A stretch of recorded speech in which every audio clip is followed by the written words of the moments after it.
요한복음 1장부터 12장까지 같이 공부하도록 하겠습니다. 일반적으로 요한복음의 구조는 다드라는 분이 표적의 책과 순환의 책으로 이렇게 나눈 후에 거의 모든 학자가 이 구분에서 그렇게 움직이지 않았습니다. 그래서 예수 그리스도의 순환은 거의 계획된 영광의 길이었습니다. 그래서 순환의 책 대신 영광의 책이라고도 합니다. 그래서 다드가 그 표적의 책에 포함시켰던 12장을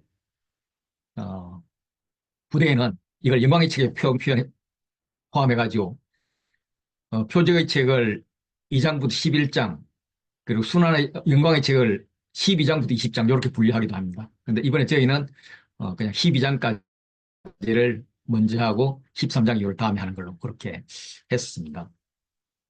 일단 요한복음은 1장에 서론이 있고요. 2장에 부록이 있습니다. 그리고 가운데가 표적의 책과 영광의 책 이렇게 나눠지고 있습니다. 이제 이런 구조를 이야기하는 것은 책 전체를 볼 때 어떤 관점에서 읽을 것인지 이 지침을 정하기 위한 겁니다. 전체적인 분위기를 살피는데 표적의 책, 영광의 책의 주인공은 예수님입니다. 제자들은 영광의 주님을 따르고 싶었을 것입니다. 근데 잘 안 되었죠. 어떻게 해야 될까? 중요한 것이 많이 있지만 그중에 하나를 꼽는다면 1장 18절 보면 아버지 품속에 있는 독생하신 예수님이 나옵니다. 그리고 21장에 보면 그는 만찬석에서 예수의 품에 의지하여 있었는데 이게 이제 이 책의 저자로 생각되는 요한입니다. 그래서 이 품, 이게 핵심 중에 하나가 될 수가 있습니다. 인클루지브 구조로 되어 있으니까. 그래서 요한복음을 묵상할 때는 어떻게 해야 항상 아버지의 품에 머무는 내가 될 것인가. 그래서 내가 뭔가를 하는 도잉이 아니라 내가 어느 위치에 있는 비행을 따르고 선택할 것인가. 이걸 생각하면 좋겠다 생각이 듭니다. 요한복음은 어, 이방인과 유대인 모두를 위해서 쓰여진 증거들이 많이 있습니다. 요한복음의 이해에 필요한 배경 정보들은 여러분들께서 동영상을 이미 보시고 들었을 거고 한 번 더 확인해 보면 될 것 같고요. 이 본문 해석에 필요한 배경은 제가 설명하면서 말씀드리도록 하겠습니다. 요한복음의 구조를 독자라는 관점에서 놓고 분류를 해봐도 이렇게 교차됐고 구조가 됩니다. 그래서 처음과 끝은 하늘과 땅의 이야기입니다. 예수님이 하늘에서 땅으로 오신 이야기로 시작해서 끝에는 땅에서 하늘로 올라가십니다. 이방인들에게는 복음을 이제 그들에게 익숙한 말로 표현해야 되니까 그들은 위의 세계와 아래의 세계 개념이 있었습니다.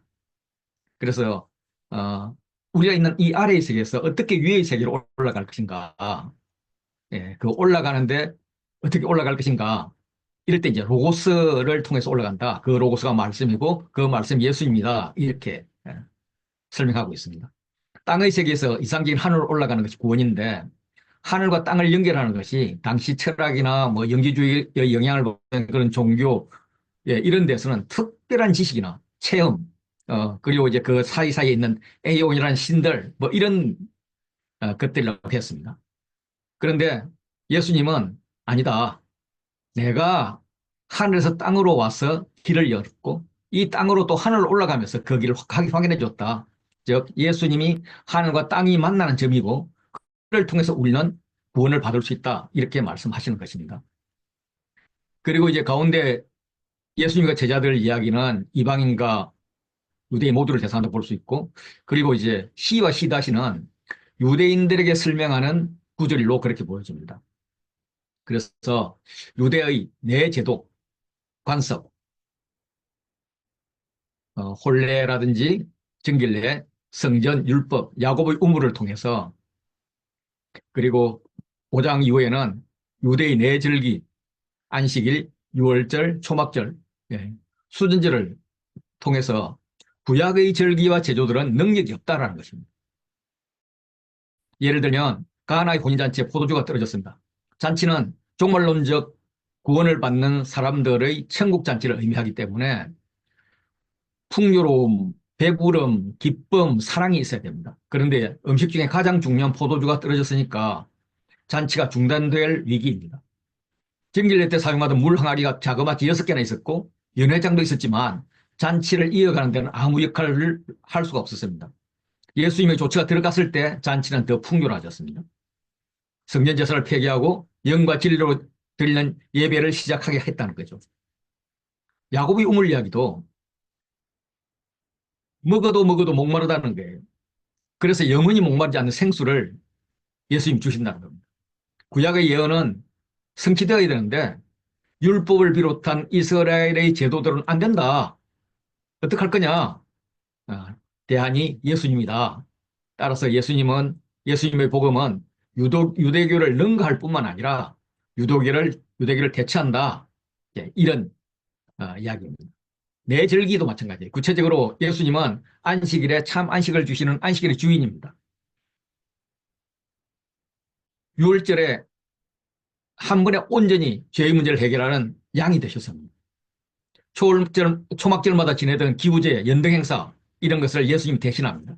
예를 들면 7월 1일 날 나팔을 불어서 새해 시작을 알리고 10일 날 대속죄 제사를 받았고 그리고 15일부터 7일 동안 계속된 초막절 행사 마지막 날까지 죄를 어깨 부리는 그런 행사를 했습니다.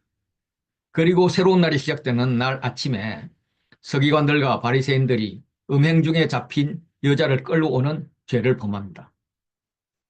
율법은 둘 다 죽여야 하는데 강자인 남자는 놓아주는 죄를 범하고 있습니다. 그러면서 이 여인에 대해서 벌하려 합니다. 예수님의 용서가 아니면 약자는 항상 죄를 뒤집어 쓸 수밖에 없습니다. 초막절 기간 동안에 매일 비를 달라고 기우제를 지냈지만은 여전히 그들의 목마름은 변하지 않습니다. 참 성전이신 예수님의 뼈에 흘러나오는 생수만이 그 문제를 해결할 수가 있습니다. 초막절 마지막 날 연등 행사를 통해서 그 성전 안을 대낮같이 밝혔지만 여전히 그들의 영은 어둠 속에 있습니다. 그래서 세상에 비친 예수님을 영접해야만 문제가 해결된다는 거예요. 그래서 대체하시는 예수님, 완성하시는 예수님, 이것을 지속적으로 말씀하고 있습니다. 더럽혀진 성전을 수리하고 하나님께 다시 봉헌할 것을 기념하는 절기가 수전절입니다. 예수님은 성전을 자신으로 대체하십니다. 그래서 성전에서 나는 하나님의 음성을 들으라고 합니다. 내 양은 내 음성을 들으며 나는 그들을 알며 그들은 나를 따른다. 그래서 그 결과는 영생이다.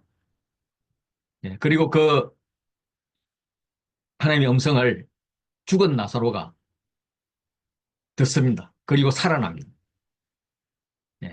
이렇게 예수님의 예수님의 음성에 의지하여 제자들은 예수님을 따라가야 됩니다. 땅에서 하늘로, 죄에서 구원으로 갈 수 있다는 것입니다.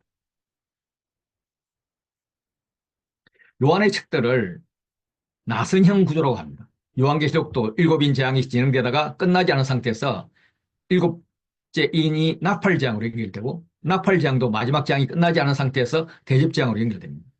이렇게 뭐가 시작되어서 끝나면 다음이 시작되는 것이 아니라 그런 순차적 구조가 아니라 뭔가가 진행되면서 동시에 진행되는 이런 구조라 가지고 이해가 쉽지 않습니다.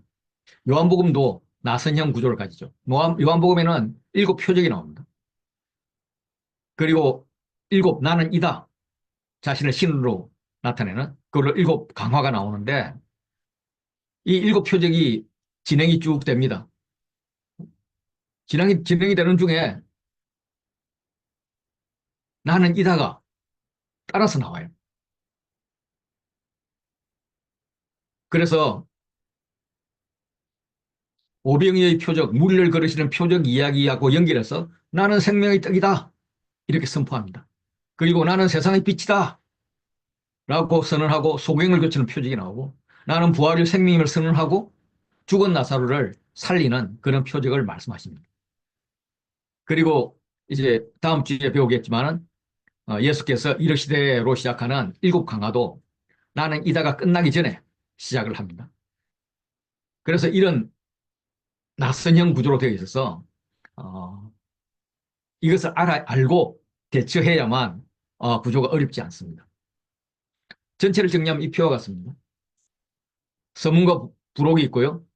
그리고 표적의 책과 영광의 책이 반으로 나눠서 있습니다. 표적의 책에는 7표적이 있고 7표적이 끝나기 전에 나는 이다를 통해서 진행이 됩니다. 그리고 7강화가 진행되고요. 마지막에 대제사장직 기도와 예수님 죽음과 부활로 끝이 나고 마지막 부록이 있습니다. 먼저 1장을 한번 보도록 하겠습니다. 1장은 1장 1절부터 18절까지 서론이 있는데 우리가 뭐 잘 알듯이 태초에 말씀이 계시니라 하면서 마치 창세기의 창조 역사와 비슷하게 서문이 시작됩니다. 창세기 태초보다 더 이른 시기에 말씀에 더 이른 태초에 말씀이 계셨습니다. 그 계신 분이 말씀, 즉 로고스입니다. 로고스는 배경이 아주 풍부한 언어입니다. 헬라 철학에서 이성이나 신적 중재자로 사용되고 있고 유대에서는 소피아라는 단어, 다시 말해서 인격화된 지혜를 말합니다. 요한은 예수님을 로고스로 표현하고 있습니다. 그래서 요한복음 1장 1절부터 18절은 요한복음의 서문인데 요한복음을 읽는 열쇠 역할을 합니다. 그런데 이걸 쭉 읽으면 예수님을 설명하는 중에 군더더기처럼 요한의 증언이 2번 나옵니다. 그래서 이 요한의 증언을 빼어버리면 더 아름다운 시가 될 것 같은데 괜히 요한의 증언 때문에 이거 시가 아니게 되어버렸습니다. 그래서 왜 이렇게 문맥을 깰까? 이걸 이제 고민해 보면 이걸 통하여서 뭔가 어떤 저자가 구조를 생각했다 이렇게 볼 수가 있습니다. 그래서 구조가 요한의 증언이 2번 나오는데 이것을 놓고 생각할 수 있는 구조는 ABC, ABC 이런 구조로 생각해 볼 수가 있고 또 하나는 ABCB의 이런 대구 구조의 대구로 생각해 볼 수가 있습니다. 그래서 이런 관점에서 찾아놓은 게 먼저 이제 말씀으로 오신 예수님 그리고 요한의 증언 그리고 예수님에 대한 찬송시 요 ABC가 한 번, 2번 이루어진 이 구조를 볼 수가 있습니다. 그래서 이제 이 구조로 설명을 드리면 창세기는 그렇죠. 창세기는 태초에 하나님이 천지를 창조하신 이야기로 시작하는데 요한복음은 태초보다 더 태초, 더 창조 이전의 태초에 말씀이 있었다 이야기합니다. 그 말씀이 하나님과 함께 계셨다.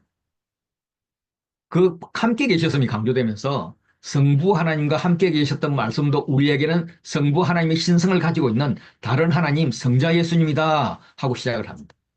그는 창조의 주체였습니다. 왜냐하면 말씀이신 예수님 안에 생명이 있고 이 생명은 사람들에게 빛이었습니다.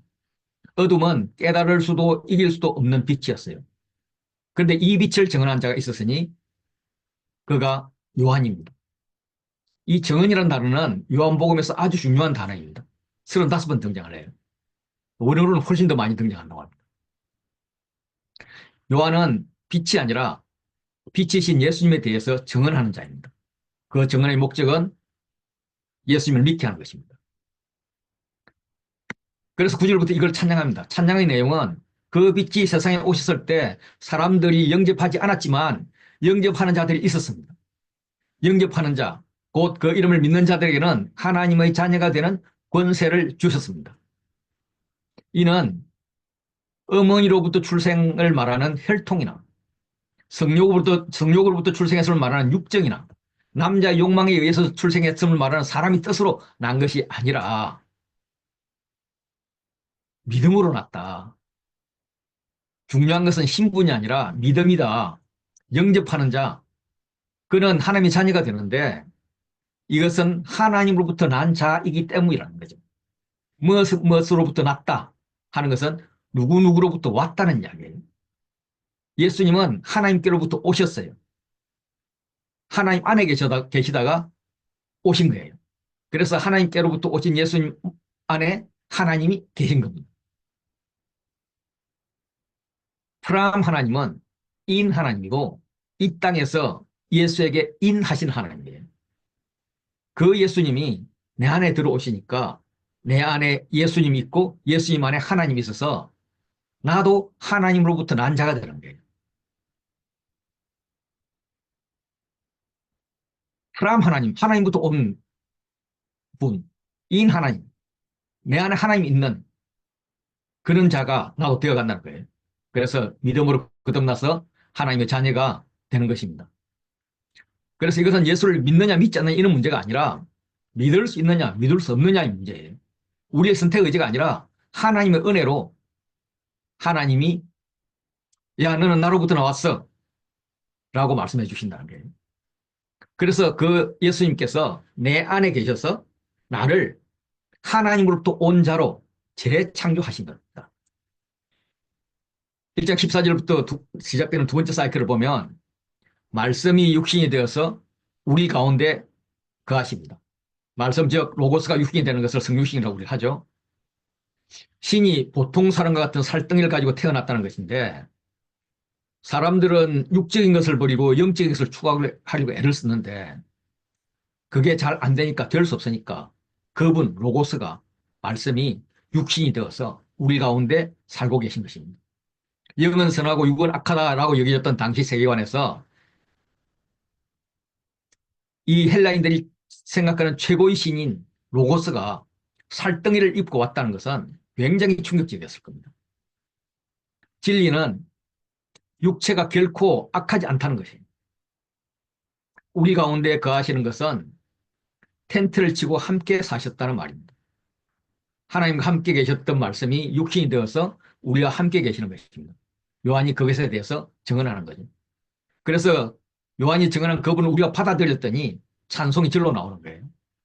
그래서 ABC, ABC 하면서 이런 구조에서는 요 C-가 강조가 되는 셈입니다. 찬송의 내용은 율법의 때는 끝났고 은혜의 진리가 왔다는 거예요. 은혜를 대신 대체하는 은혜이고 예수의 충만으로 가능합니다. 이것이 은혜를 넘어선 은혜이고 은혜에 더해진 은혜입니다. 이 은혜를 묵상하면서 저는 체험적으로 은혜를 이렇게 표현하고 싶습니다. 이 땅에 오셔서 믿기만 하는 데는 그 구원의 길을 열어주신 것이 은혜 1이라면 믿음도 없는 나에게 믿을 수밖에 없는 그런 체험을 주셔서 믿게 한 것이 은혜 2입니다. 그래서 은혜의 위의 은혜라고 표현하죠. 은혜가 거기서 멈추는 것이 아니라 은혜와 진리로서 믿음을 유지하도록 계속 돕는 공동체를 주신 것이 세 번째 은혜이고 은혜를 전할 대상을 주셔서 전하려고 애쓰는 과정에서 오히려 은혜가 내한테 있는 그것이 네 번째 은혜이고 그 이후의 은혜도 많이 있겠죠. 어쨌든 예수님이 이 땅에 오심으로 인해서 사람들은 예수님을 통해서 하나님을 볼 수 있게 알 수 있게 되었습니다. 그 예수님은 아버지 품속에 있는 하나님과 아주 친밀한 분이에요. 내가 예수 품에 안기면 하나님 품에 안기게 됩니다. 그 예수님은 독생자이고 아주 귀한 분인데 하나님은 우리 같은 자를 자녀로 받아주신 거예요. 자녀는 양자를 삼으신 것인데 이 글이 쓰여졌던 로마 시대 양자는 친자보다 법적으로 더 강력한 권한이 있습니다. 우리를 예수님보다 더 귀한 자녀로 받아주었다라고 표현을 하고 있는 겁니다. 또 하나는 이제 교차대꾸로 분석하는 건데 이 교차대꾸에서 홀수 교차대꾸는 양 끝에서부터 읽어가면 이해가 좀 쉽습니다. 그래서 예수님은 말씀, 로고스입니다. 그는 사람의 빛으로 오셨고 생명이었습니다. 성부 하나님과 함께 계신 다른 하나님입니다. A-로 넘어가면 예수님은 은혜와 진리를 가지고 오셨어요. 아버지 품속에 있던 독생하신 하나님입니다. 그것을 요한이 예수님을 증언했습니다. 빛은 예수님이고 그 빛을 증언한 자가 요한이라고 이야기합니다. 그리고 B-에서 요한은 자기 뒤에 오시지만 자기보다 앞선 분, 자기보다 먼저 나신 분으로 예수님을 증언합니다. C와 C-로 가면 그는 참빛으로 세상에 오셨고 세상에 계셨고 세상이 그로 말미암아 지어졌습니다. 그는 말씀이 육신이 되어서 우리 가운데 오셔서 우리에게 거하신 분입니다. 우리는 그 영광을 보고 은혜와 진리가 충만해졌습니다. 그래서 가운데 D는 그분이 자기 땅에 왔지만 자기 백성 영접하지 않았어요. 그런데 그분을 영접하면 그분의 이름을 믿으면 우리는 하나님의 자녀가 되는 권세를 받습니다. 우리는 하나님으로부터 난 자가 된다는 거예요. 우리를 자녀 삼고자 그래서 영생을 주시고자 하는 예수님의 이야기다라고 이야기를 하는 겁니다. 예, 그 이야기를 한번 들어가 보도록 하겠습니다. 요한복음의 본문은 세례자 요한의 이야기로 시작됩니다. 예루살렘에서 유대인들이 보낸 제사장과 레위인들이 요한이 세례를 주는 곳인 요단강 건너편 베다니까지 일부러 찾아와서 요한을 심문합니다. 요한의 아버지는 제사장이고 예루살렘 파송된 제사장과 레위인들은 요한이 어릴 때부터 잘 아는 사람입니다. 여기서 질문과 답변이 AB로 연속됩니다. 레위인들이 질문하죠. 내가 누구냐? 몰라서 묻는 게 아니죠. 너 제사장 사갈의 아들 아니냐? 여기서 뭐 하냐? 무슨 메시아로 되냐? 정신 차리고 집으로 돌아가라. 노모가 기다리고 계신다. 뭐 이런 식의 질문과 회유일 것입니다. 그런데 요한은 이것을 사람의 질문으로 받아들이지 않고 하나님의 질문으로 받아들입니다. 하나님이 내가 누구냐 묻는 것은 정체성을 묻는 거예요. 요한이 나는 그리스도가 아니다라고 자기 정체성을 확실히 이야기합니다. 나는 종말론적 구원자가 아니야 라고 하는 거예요. 이런 질문이 A, B 이렇게 계속됩니다. 그렇게 될 때 이제 그들이 인간적으로 묻다가 야 이제 내가 파송자로서 공식적으로 묻는다 라고 물으니까 요한도 자신이 공식적으로 성경에서 예언한 자의 역할을 하고 있다. 이사야에서 40장 3절에 외치는 자의 소리여 하면서 너희는 광야에서 여호와의 길을 예비하라. 사막에서 우리 하나님을 너희 대로를 평탄케 하라 라고 했는데 내가 그 자다 라고 이야기합니다. 파송된 자들이 어이없어 하면서 본론을 이야기하죠. 야, 너 왜 세례 베푸는 거야? 대개는 성전에서 제사 지낼 때 하는 것인데 왜 내가 무슨 자격으로 제사 절차도 거치지 않고 세례란 이상한 것을 만들어서 그렇게 회개하라고 하는 거야? 세상 말로는 왜 성전 장사 방해하는 거야? 라고 따집니다. 여기에 대해서는 세례자가 묻는 말에 대답하는 게 아니라 전혀 엉뚱한 말을 합니다. 그러니까 이게 AB로 나가던 시 A에서 B가 나오는 게 아니라 C로 확 바뀌어버려요. 자, 이게 결론이라는 거예요. 이게. 수사학적으로. 이 C-가 결론이라는 겁니다. 나는 물론 세례를 베풀지만 너희가 알지 못하는 사람이 있는데 곧 내 뒤에 오시는 그분이다. 나는 그 신발끈 풀기도 감당하지 못할 그런 위대한 분이다. 라면서 결론을 딱 내리면서 나는 그분을 위해서 있다라고 이야기를 합니다. 그래서 다음날 요한이 무리들과 함께 있을 때에 예수님이 옵니다. 세상 죄를 지고 가는 하나님의 어린 양이로다. 이렇게 표현을 합니다. 그 다음날입니다. 요한이 그가 하나님 아들임을 증언합니다.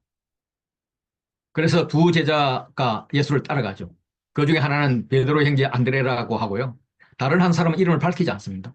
그런데 복음서에서는 항상 자기 자신을 숨기는 것이 저자입니다. 그래서 사도 요한이 아닐까 이렇게 생각을 해요. 따라오는 그들에게 예수님께서 와서 보라 라고 했더니 그들이 들어가서 실컷 거하다가 놀다가 같이 교제하다가 10시쯤 되어서 왔습니다. 10시는 오늘 우리 시간으로서는 아침 6시가 0시부터 출발해서 1시간씩 돼가면 오후 4시쯤 됩니다. 아마 오전에 만나서 오후 늦게까지 그랬을 것입니다. 요한은 제자들 예수께 인도했고 제자 중에 안드레는 형 베드로를 찾습니다. 이 찾는다, 만났다 이 단어는 그 아르키미데스가 그 기하학적 원리를 발견하고 목욕탕에서 발견하잖아요. 그러면서 막 유레카 하면 튀어나오잖아요. 그 유레카 하는 그 휴리스코입니다. 안드레는 베드로를 유레카만 찾아서 메시아를 유레카 만났다라고 소개를 합니다. 그래서 베드로가 예수님의 제자가 됩니다. 여러분들은 어떻게 예수님의 제자가 됐습니까? 이런 질문을 하면 사탄이 꼭 끼어듭니다. 야, 네가 제자이긴 해? 예. 제가 거기에 대해서 좀 생각을 해봤습니다. 우리가 예수 그리스도의 제자로 부르심을 받은 것은 변할 수가 없습니다. 그럼 나는 확실히 예수님의 제자인가? 여기에 대해서는 두 가지 질문을 해야 될 것 같아요. 첫째는 예수님과 함께 거하는가? 두 번째는 나는 다른 사람을 예수님의 제자가 되게 하는가? 내가 예수님과 함께 거하는가? 내가 주 안에, 주가 내 안에 거하시는가? 하는 것은 뭐 저와 여러분들 정도면 그렇다고 해도 되지 않을까요? 말씀을 공부하고 묵상하고 순종하려고 애쓰고 또 결정적인 순간마다 하나님 음성을 들으려고 애를 쓰고 있으니까 그래도 될 것 같아요. 내가 다른 사람을 예수님의 제자 되게 하는가 하는 부분은 어, 뭐 각자 나름대로 고민을 하겠죠. 저는 성경을 이렇게 가르치는 자로 많이 쓰잖아요. 그러면 그때 내가 예수님의 제자를 기르는가 아니면 내 팬클럽 회원을 모집하는가 이걸 좀 헷갈릴 때가 있습니다. 그래서 어, 많이 점검을 해보려고 애를 써요. 솔직히 마음은 팬클럽 회원 그것도 돈이 되는 회원을 모집하고 싶은데 참 감사하게 또 저는 이제 관계를 잘 못합니다.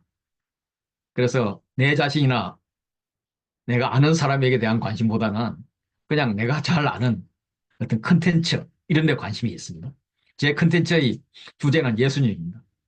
그래서 예수님께서 나의 성향을 잘 알고 잘 통제해 주시는 것 같아요.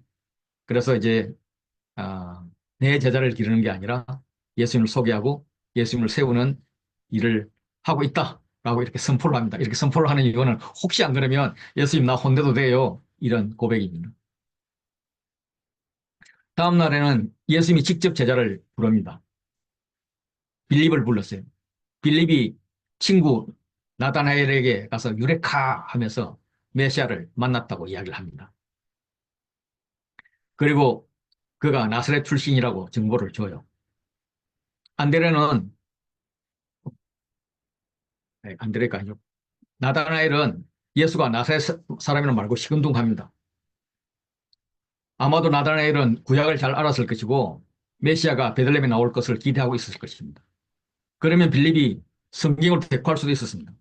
예를 들면 이사야 11장 1절에 이새의 줄기에서 한 싹이 나고 그 뿌리에 산 가지가 나서 결실할 것이라고 했는데 그 가지 나체르가 나세르가 발음이 비슷해 뭐 이렇게 싸울 수도 있어요. 그러면 야 그런 억지가 어디 있어 뭐 이렇게 논란을 할 수도 있는데 빌립은 그런 논란을 택하지 않습니다. 지식 싸움을 하지 않고 와서 보라. 예수님께서 안드레와 다른 제자 요한을 만났을 때 했던 말씀과 동일한 단어입니다. 우리의 지식에는 한계가 있어. 뿐만 아니라 죄에 오염되어 있어서 편견만 가지고 있지 직접 보고서 체험하면 될 거야. 그러면 나다나엘이 나 시간 없어 못 가 묵상해야 돼 뭐 이러겠죠. 그래서 한 번만 보라고 한 번만 같이 가지고 사정해서 억지로 끌려왔는데 예수란 분이 보자마자 대뜸 하시는 말씀이 보라 이는 참 이스라엘 사람이라 그 속에 간사한 것이 없도다 이러는 거예요. 깜짝 놀랐습니다. 이 이스라엘은 하나님이 야곱에게 주신 이름이에요. 그 야곱은 한때 아버지 에서를 속였던 간사한 사람이고 교만 책략으로 장인 라반의 간사함을 이겼던 어찌 보면 더 간사한 사람이었습니다. 그런데 나다나엘은 간사한 이스라엘 후손으로서 간사함을 빼어버린 참 이스라엘이 되고자 부단히 수련해 왔다는 것을 아는 것입니다. 그런데 그렇게 간사하려고 간사함을 빼려고 노력했지만 사실 간사함이 떠나가지 않잖아요. 나다나엘 생각에 오늘 그 자리에 간 것만도 간사함이었을 거예요. 메시아를 친구가 만났다 그러는데 나도 메시아를 만나보고 싶은 그런 마음이 사실 그 전에 메시아를 찾고 있었을 거니까 그런 마음이 있는데도 불구하고 혹 흑다질 칠까 봐서 빼고 튕기고 있었던 거예요. 친구가 한번 가보자 그러면 야 그래 이거 발견해서 고맙다 같이 가자 점심은 내가 살게 하고 이렇게 따라가면 되는데 안 간다 못 간다 이거 해야 된다 저거 해야 된다 하면서 이리 빼다 저리 빼다 못 이기는 척하고 따라오는 거예요. 예, 이렇게 간사한 자신을 예수님이 보시고 너에게 간사함이 없다고 여겨주시는 거기에 대해서 간사함 감사한 거죠. 그래도 여전히 간사함은 남아있어서 예수님께 한번 튕겨봅니다. 나를 어떻게 아십니까? 나를 만난 적도 없으면서 빌립이 그렇게 소개하던가요? 난 칭찬은 관심 없어요. 나는 메시아에 관심 있어요. 그랬더니 예수님이 빌립이 소개하기 전에 너가 무화과 나무 아래 있었던 것을 내가 보았다라고 이야기합니다. 이스라엘에서 무화과 나무는 메시아를 기다리는 진리를 수련한 장소였습니다. 아마도 나다나엘은 수시로 무화과 나무 아래에서 메시아를 기다리며 말씀을 묵상했을 것이고 진리를 찾으면서 참 이스라엘 되게 해달라고 기도를 했을 것입니다. 그때부터 지켜보고 있었다는 거예요. 그동안 나다나엘이 메시아를 찾았고 기도했고 했지만 메시아가 나타나지 않았는데 그래서 나타나지 않는다고 원망도 하고 실망도 하고 그랬는데 메시아는 자신을 떠나지 않고 계속 지켜보면서 함께 있었다고 하는 거예요. 이게 하나님의 특징입니다. 내 눈에는 보이지 않지만 나의 기도에 응답하는 것 같지 않지만 나를 지키고 돌보시며 성장하기를 원하시며 때를 기다려 나타나시는 그런 하나님이죠. 나다나엘 이를 깨닫고 고백하는 겁니다. 당신은 하나님 아들이요 당신은 이스라엘의 임금입니다. 예수를 구원해 주로 임금하는 거죠. 고백하는 거죠.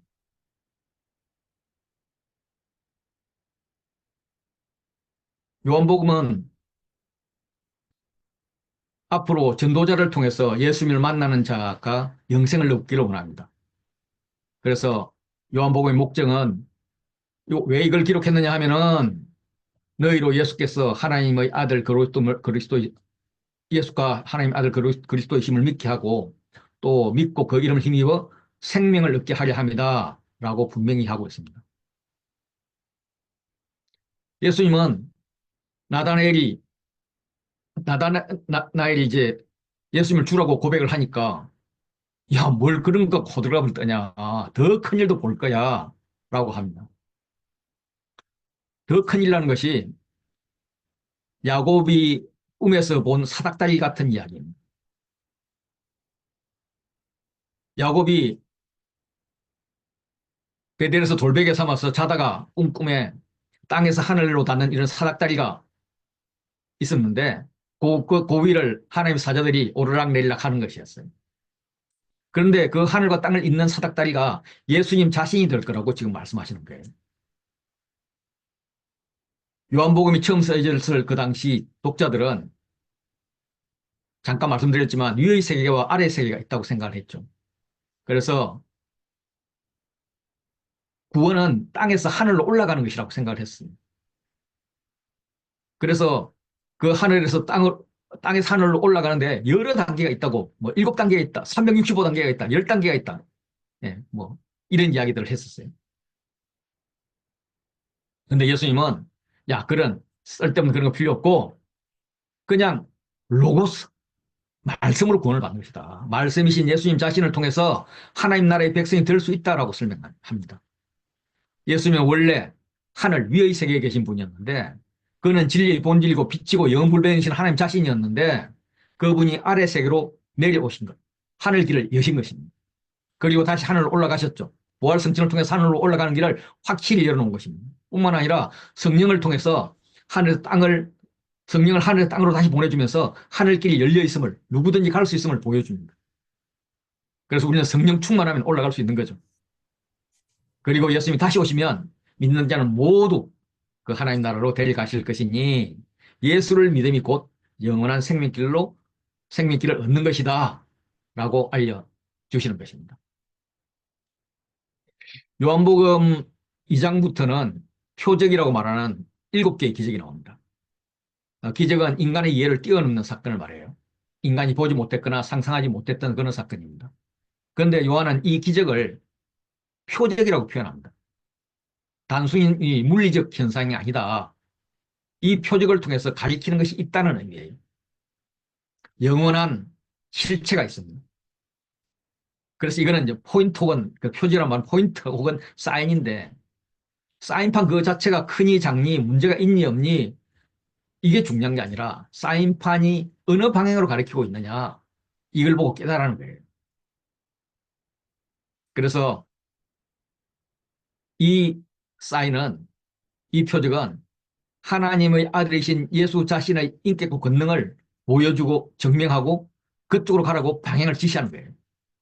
그런데 이 사인판을 보여주면서 요한은 표적을 보여주고 그것과 관련된 오해들을 이야기합니다. 그 오해들을 풀어가죠. 그리고 예수님이 강론하는 이런 형식을 통해서 그 길을 찾아줍니다. 어, 이 장에 무릴 포도주 되는 그런 기적이 나옵니다. 유대인들과 제사장들은 예수님의 성전이 예수님의 육체를 말씀하시는지 모릅니다. 유대인들은 끝까지 모르고 제자들은 예수님이 영광을 받으신 후에야 깨닫습니다.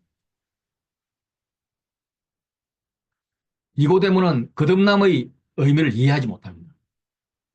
거듭남은 다시 태어난다라는 의미하고 위로부터 난다는 의미 두 가지가 있는데 니고데모는 위로부터, 하늘로부터 난다는 의미를 이해하지 못했습니다.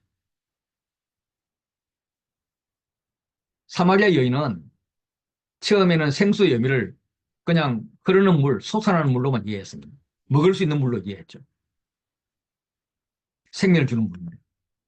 예배의 장소에 대한 질문도 있었지만은 영과 진리로 드리는 예배 그 자체는 몰랐습니다.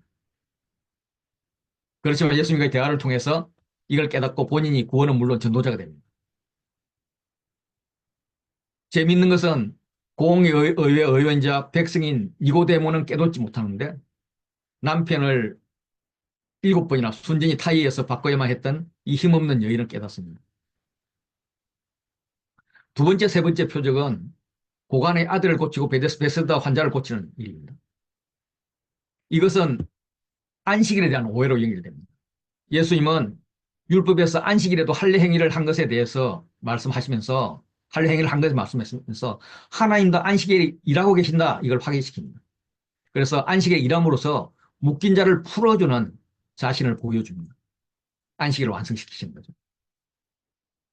네 번째 오병이의 기적하고 물 위를 걸으시는 기적이 나옵니다. 이걸 보고 사람들은 예수님이 모세와 같은 지도자가 되어줄 것이라고 오해를 합니다. 1차적으로 먹는 문제를 해결해주고 2차적으로는 로마 지배로부터 해방시켜줄 것을 원했습니다. 그런데 예수님은 하늘로부터 온 양식을 설명하고 있어요. 그들이 진정 먹어야 할 것, 그래야 취해야 할 것은 영생이다. 이걸 강조하고 있죠. 그래서 이 과정에서 나는 생명의 떡이다. 나는 세상의 빛이다. 나는 이다. 용법으로 하나님이 나타냅니다. 9장으로 가면 날 때부터 맹인인 사람을 봅니다. 제자들이 오해하죠. 이 사람이 맹인으로 난 것은 죄 때문일까? 그런데 누구의 죄 때문일까? 예, 이런 것을 예수님께 묻습니다. 그래서 주님이 죄의 문제가 아님을 분명히 하죠. 그리고 하나님께서 어떤 일을 하시는지 나타내고자 합니다. 라고 하면서 세상의 빛 말씀을 하십니다. 빛이신 예수님이 맹인을 눈뜨게 해주고 빛으로 눈 떠진 그는 예수님이 메시아라는 확신을 가지는 제자가 됩니다. 그리고 다음 표적을 하기 전에 예수님은 자신이 부활이요 생명임을 선언합니다. 그리고 죽은 나사로를 살리는 과정에도 많은 오해들이 일어납니다. 잔다, 죽었다, 예. 또 부활이 언제 일어나느냐, 부활의 때에 대한 오해입니다. 일찍 오셨더라면 나사로가 죽지 않았을 것인데 이제 완전히 죽었습니다. 아니야, 그 오해야, 부활이 있어. 그러면 믿음의 여인들은 예, 마지막 때 부활하겠죠 하면서 오해합니다. 주님은 내가 부활이야, 생명이야, 지금 살릴 수 있어. 이렇게 가르쳐 주시는 거죠. 이렇게 이제 오해 기쁨으로 풀어가는 표적을 한번 보겠습니다.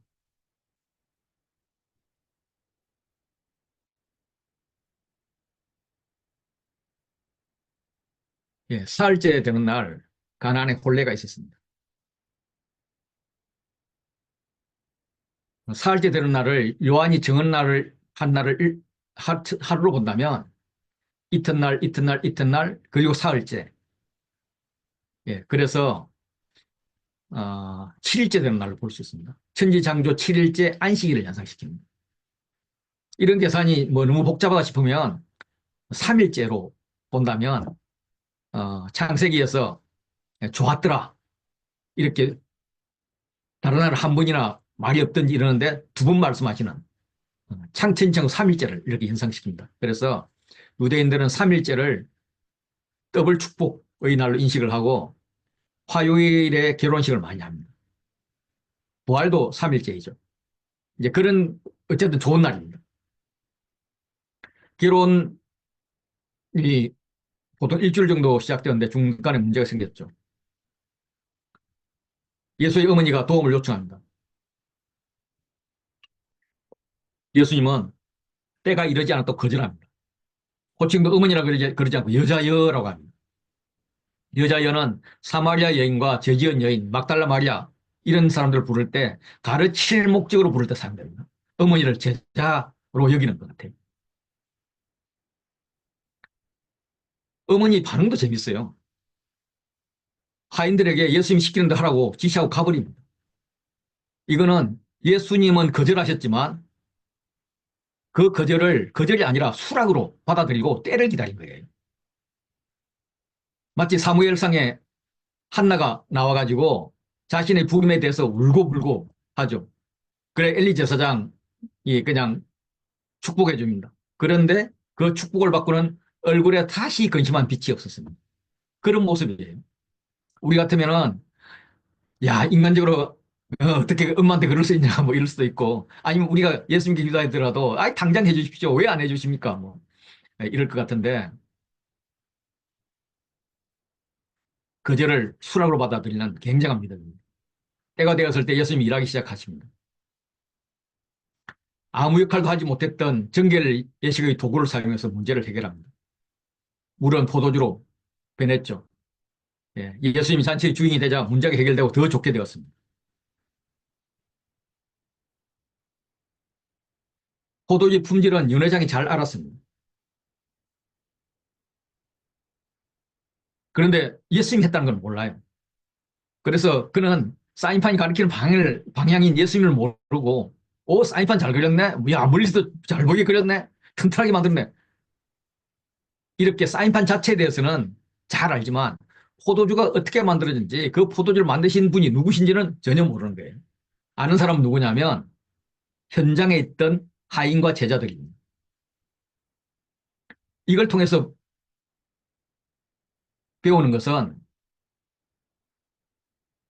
현장에 있던 순종의 사람, 어, 나는 무엇에 순종해야 되는가 이걸 배우는 것 같아요. 하나님 음성이고 하나님 말씀입니다.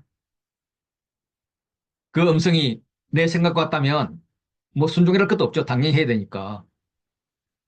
그런데 해야 할 일을 하지 않을 때 하나님께서 순종의 기회를 한 번 더 주고자 말씀을 주시는 것 같습니다. 내 생각과 내 감정과 다르거나 전혀 생각하지도 못했던 말씀을 하실 때 좀 당황스럽습니다. 그런데 이거는 횡재할 수 있는 기회라고 생각을 합니다. 내 생각과 다른 그 명령을 통해서 그 명령의 순종을 통해서 나를 성숙시키는 기회가 되는 거죠. 예수님의 어머니도 때를 기다렸고 때가 되었을 때 어떤 일을 해야 될 거다 하는 준비를 한 거예요. 예, 하인들을 예수님께 대당기도 같습니다. 저라면 누구 집에 하인 보내서 포도주를 구해오라 할까? 이런 머리를 굴렸을 것입니다. 아니면 하인들 데리고 양조장이나 포도농장을 가진 부잣집을 찾아갔을 것입니다. 그런데 마리아는 예수의 어머니는 그런 걸 하지 않고 때를 기다리면서 하나님 일하시겠습니다. 예. 주의 말씀이 내가 알고 있는 지식과 다를 때는 나를 깨우치게 하는 기회라고 생각을 합니다. 순종하면 알게 되죠. 하나님의 말씀이 어떤 결과를 가져오는지, 하나님이 어떤 분인지. 제가 이런 생각을 하면서 주님 말씀하십시오. 즉시 순종하겠습니다. 라고 했더니 주님 응답은 잠깐만 기다려. 그러시더라고요. 야, 네 나이쯤 되면은 좀 생각하고 묵상하고 분별하고 그다음에 해야지. 어?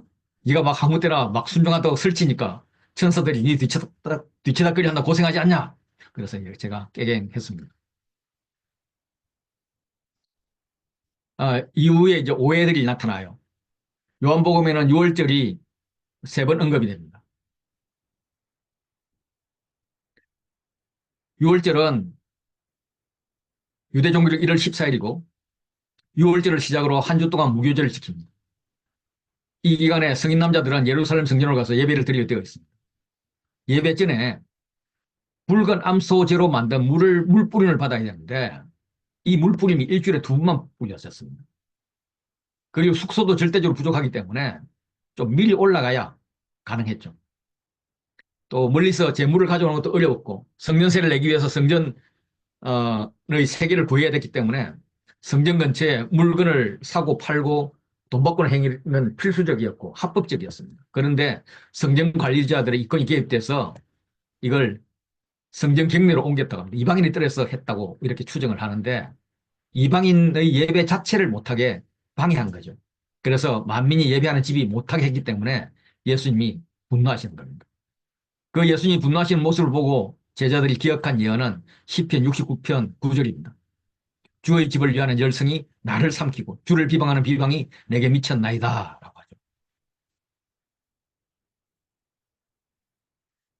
공관복음에서는 성전 청결이 십자가를 지기 전에 이루어진 것처럼 구성되어 있는데, 성전 청결 사건은 예수님이 성전 갈 때 있었던지 뭐 또 잘 모릅니다. 그래서 아마 성전을 사흘 만에 짓겠다 이 이야기를 한 거는, 예수님은 성전에 갈 때마다 성전 청결 작업을 했고 사흘 만에 짓겠다 하는 것은 나중에 예수님이 고발당했을 때 막 증언들이 일치 안 되는 걸 보면은 훨씬 전에 오래전에 한 걸로 그렇게 보여져요. 그래서 초기에 했던 말씀이 분명한 것 같아요. 어쨌든 사람들은 예수님이 하시는 말씀 성전에 대해서 오해를 합니다. 하나님 집은 예수님의 육체고 새 성전이 되었고, 성전을 한다는 것은 유대인들에 대한 심판이었음을 몰랐습니다. 제자들은 시간이 지난 후에 이걸 알게 되죠. 니고데모 이야기입니다. 니고데모는 유대인의 지도자였습니다. 그가 밤에 찾아왔어요. 그런데 예수님께서 야, 너가 거듭나야 되겠다 라고 이야기를 해요. 그래서 대화의 상황을 묘사를 하고 예수님과 대화를 합니다. 그리고 이제 독백식으로 가르침을 하고 그런 상황이 두 번 연결되는데, 어쨌든 예수님께서 하시는 말은 거듭나는 것이 두 가지 의미를 가지고 있습니다. 하나는 시간적 의미에서 새롭게 다시 태어난다는 의미고, 공간적 의미에서는 위로, 하늘로부터 난다 이런 의미입니다. 예수님은 이 두 가지 의미를 모두 말씀하시는데 특히 위로부터 난다는 의미를 하는데, 나다나엘에게도 그랬죠.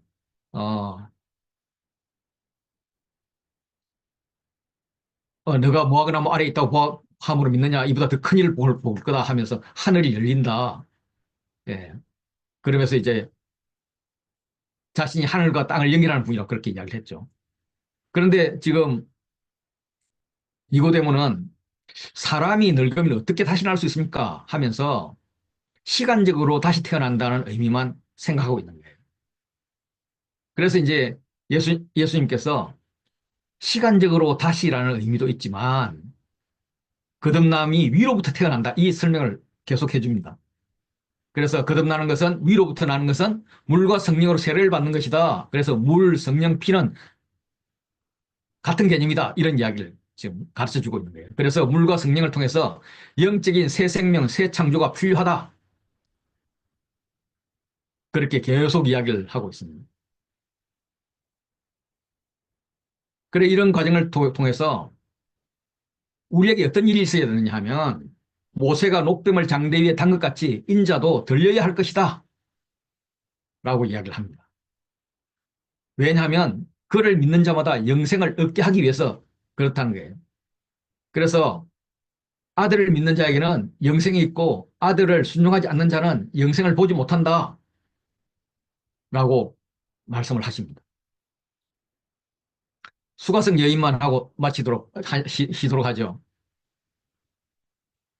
예수님의 세례를 베푸는 규모가 커져서 팽가르게 일어나고 바리새인들이 듣고 이제 위협을 느끼자 예수님은 갈릴리로 가십니다.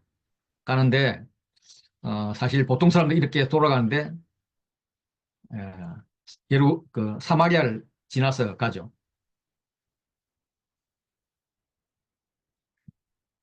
사마리아에서 이제 우물 곁에 앉아 있고 제자들은 먹을 것을 사러 갑니다. 그때가 6시, 우리 시간으로 따면 12시인데 땡볕에 사마리아 한 여인이 물을 기르러 온 것입니다. 저녁 때 보통 오는데 땡볕 때 오는 것은 이 여인의 삶이 평탄치 않음을 시사합니다. 그런데 니고데모가 밤에 예수님을 찾아온 것에 비하면 밤과 대조들은 낮에 지금 와서 굉장히 소망이 보입니다. 외진 곳에서 단 둘의 어색한 만남입니다. 먼저 남자와 여자의 만남이라는 게 어색하고 유대인과 사마리아인의 만남이라는 게 어색합니다. 그런데 예수님이 이런 남자와 여자라는 유대인과 사마리아인이라는 이런 문화적 장벽, 역사적 장벽을 깨고 말을 겁니다. 물 좀 달라. 예. 사마리아 여인은 예수님의 요청뿐만 아니라 대화마저 거부합니다.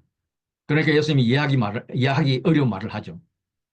내가 만일 하나님의 선물과 또 내게 물 좀 달라 하는 이가 누구인지 알았더라면 내가 그에게 구했을 것이고 그가 내게 생수를 주었을 것이다 라고 하면서 생뚱맞게 생수 이야기를 하죠. 생수는 몇 번 이야기 드렸지만은 두 가지 관점에서 이해될 수 있습니다. 하나는 생명이 있는 물, 생명을 주는 생명수입니다.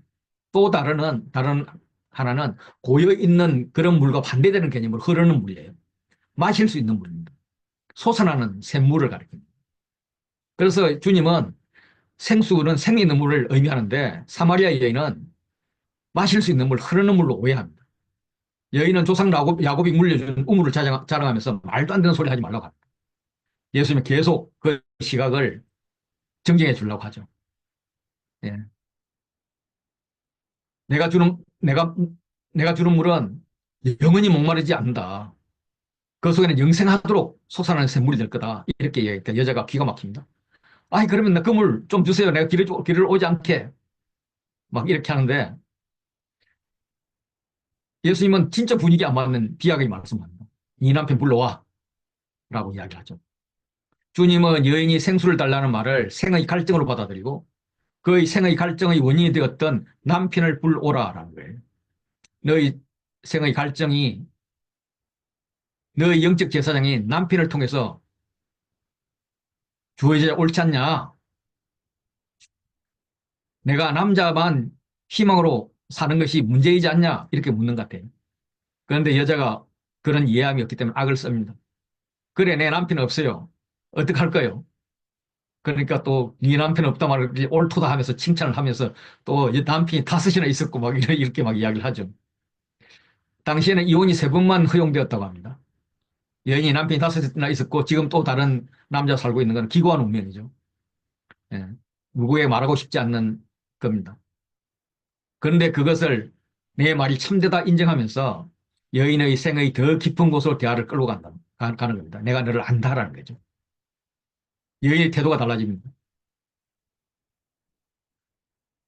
여자가 자신의 상황을 알고 있으니까 화제를 바꿔요.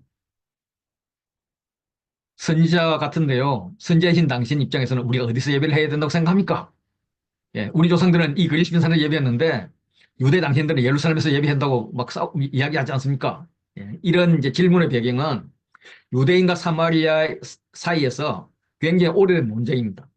바벨론 포로로 귀환한 후에 유대인들은 예루살렘에서 성전을 재건을 합니다. 그거는 신명기 전통이 이해한 거죠. 구약 전체를 읽으면 여호와가 택하신 그곳은 솔로몬 성전을 세웠던 예루살렘이 명백하기 때문에 모든 유대인들은 예루살렘에서 제사를 지냈습니다.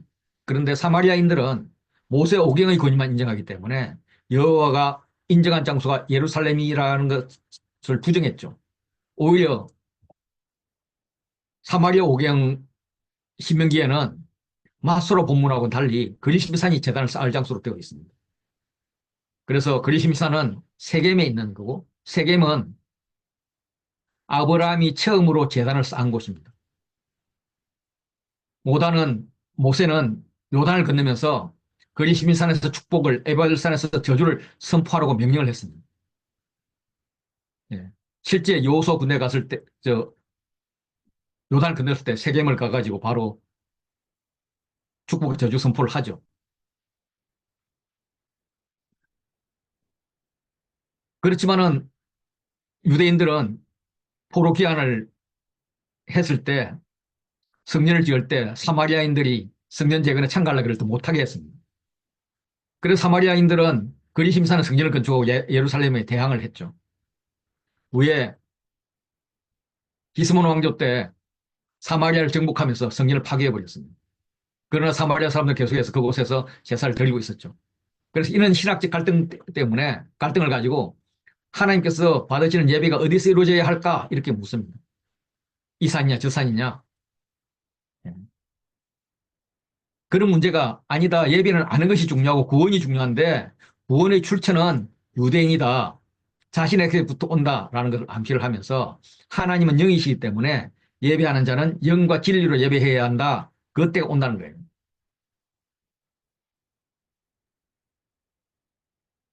사람들은 예배할 곳이 어디냐, 그림심산이냐, 예루살렘이냐를 갖고 싸웠습니다. 그러나 하나님은 예배하는 장소가 문제가 아니라 예배하는 자, 그가 진심으로 하느냐, 영으로 하느냐에 관심이 있었던 거죠. 그래서 여인도, 어이, 메시아가 오면 그렇게 되겠죠 하면, 뭐, 나도 그 정도는 압니다. 라고 하니까 예수님이 I am, 에고 에이미, 내가 그다, 메시아다. 라고 말씀하세요.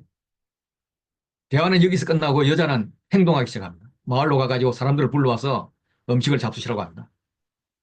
아, 불러옵니다. 그동안에 제자들이 예수님께 음식을 잡수시라고 하죠. 이때 양식에 대해서 제자들과 예수님의 관심이 달라요.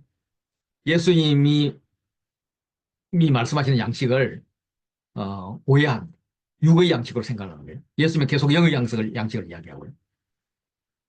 그래서 예수님이 먹는 양식은 하나님의 뜻을 행하고 온전히 이루는 것입니다. 그게 영혼의 추수예요. 추수를 위해서 노력하는 자가 있습니다. 노력했다는 의미는 힘써 일한 결과 기진맥진 녹초가 되었다. 이런 얘기입니다. 이런 부분이 사실 일하시는 분이 하나님이 분명하지만 하나님은 피곤하지 않으니까 노력한 자, 그럼 기진맥진 녹초가 되도록 노력한 자가 아니에요. 그럼 녹초가 된 자는 누구인가?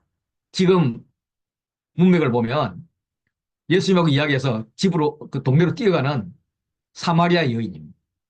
기진맥진 녹초가 되도록 노력한 자에 의해서 구원이 확산되고 전진되는 거죠. 그래서 많은 사람들이 믿습니다. 이 사마리아 여인은 처음에는 생수의 의미를 착각하고 뒤에는 영과 진리로 드리는 예배 거기에 대해서 또 이해를 못했고 그랬지만은 예수님과 대화를 통해서 깨닫고 본인은 이 구원받을 뿐만 아니라 전도자가 됩니다. 예, 그녀를 통해서 구원이 확산되고 있는 거예요.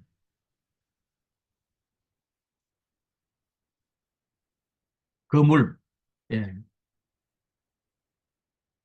나는 어떤 우물을 기를까? 나에게 남편은 누구일까? 예, 이런 생각을 해봅니다. 예. 남편은 우리가 말하는 그런 남자를 말할까? 예, 종교적으로는 자신이 모시는 신을 말합니다. 우리 형제님들에게도 남편이신 예수님을 말하는 거죠. 그렇다면 여인에게 남편은 신을 말하는 은유로 볼 수가 있습니다. 너 여러 신을 쫓아다녔잖아. 표현은 하나님이라고 했지만 내가 만든 하나님을 찾았잖아. 그러나 내가 만든 하나님이 내 욕구를 채워주지 못하니 하나님의 이미지를 바꾸고 또 바꾸고 그러잖아. 지금 모시는 하나님도 내 문제를 해결하지 못할걸? 그러니까 내 하나님이 없다는 말이 참되지. 이런 의미로 읽을 수 있습니다. 네가 원하는 하나님이 아니라 태초부터 계셨던 그 하나님을 찾아보지 않을래? 라고 묻는 거예요. 예. 나에게 나는 내가 찾던 하나님 누굴까? 예. 명분의 신인가? 돈의 신인가? 지교의 신인가? 박살내버리라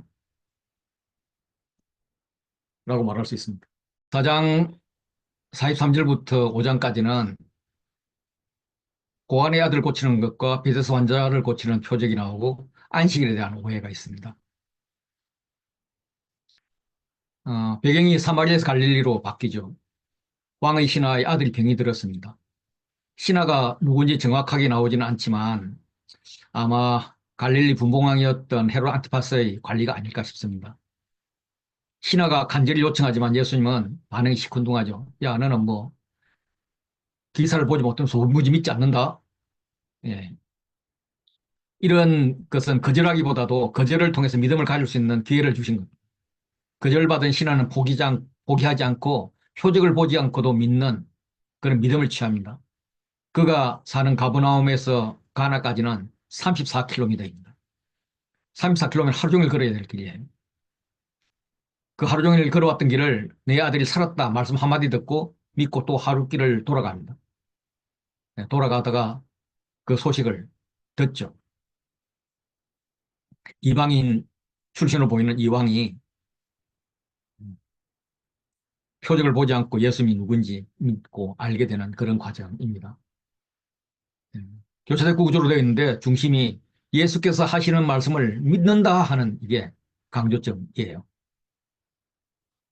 그래서 병자도 뭐 굉장히 잘 알고 있죠.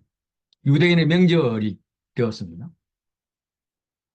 그때가 예루살렘 올라간 그 시기가 6월절이나 7.7절 초막절 세 개 중에 하나일 텐데 어느 명절인지 밝히지 않습니다. 그런데 명절의 기반은 안식일이에요. 예, 그 안식일이 중요한 거죠. 양문계태 베데스다 우리말로는 자비의 집이라는 이름을 가진 연못이 있습니다.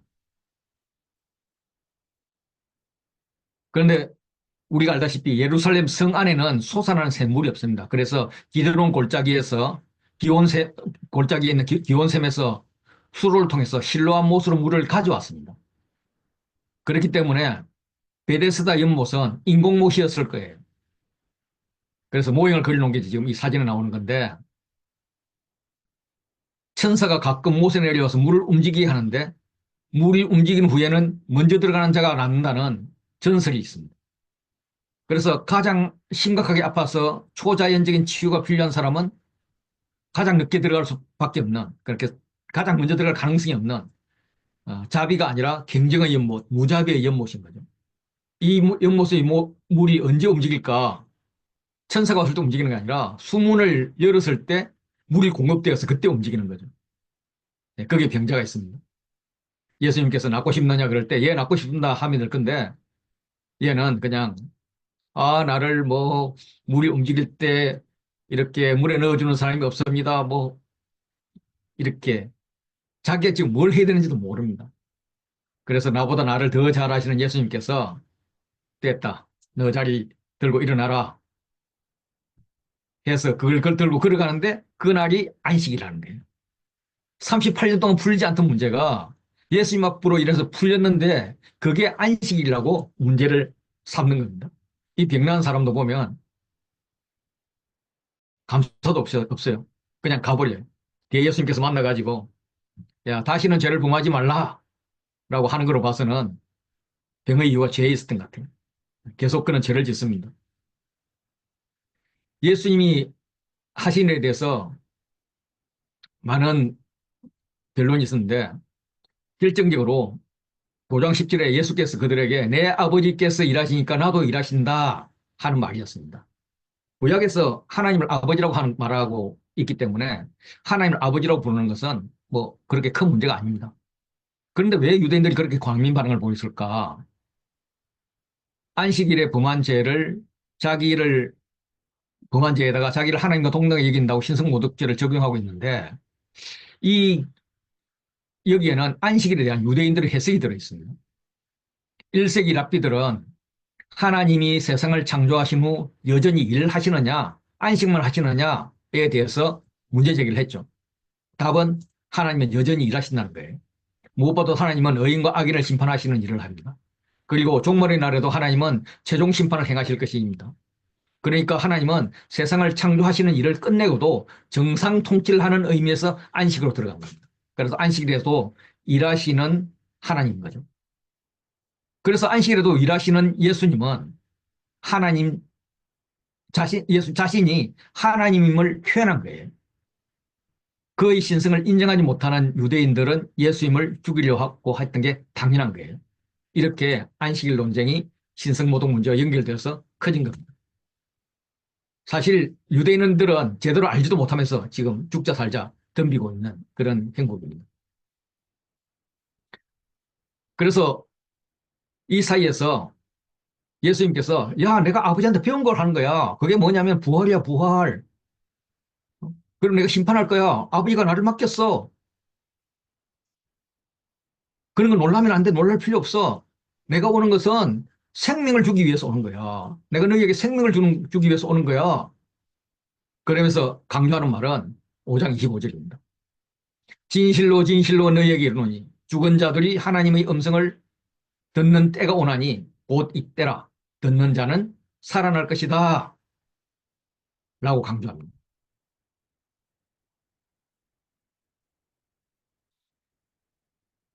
자기가 말씀하시는 것에 대해서 정언에 대해서 나는 타당하다라고 하면서 나는 사람들의 정언을 취하지 않는다. 왜냐하면 요한 같은 정언자도 있지만 그걸 취하지 않는다.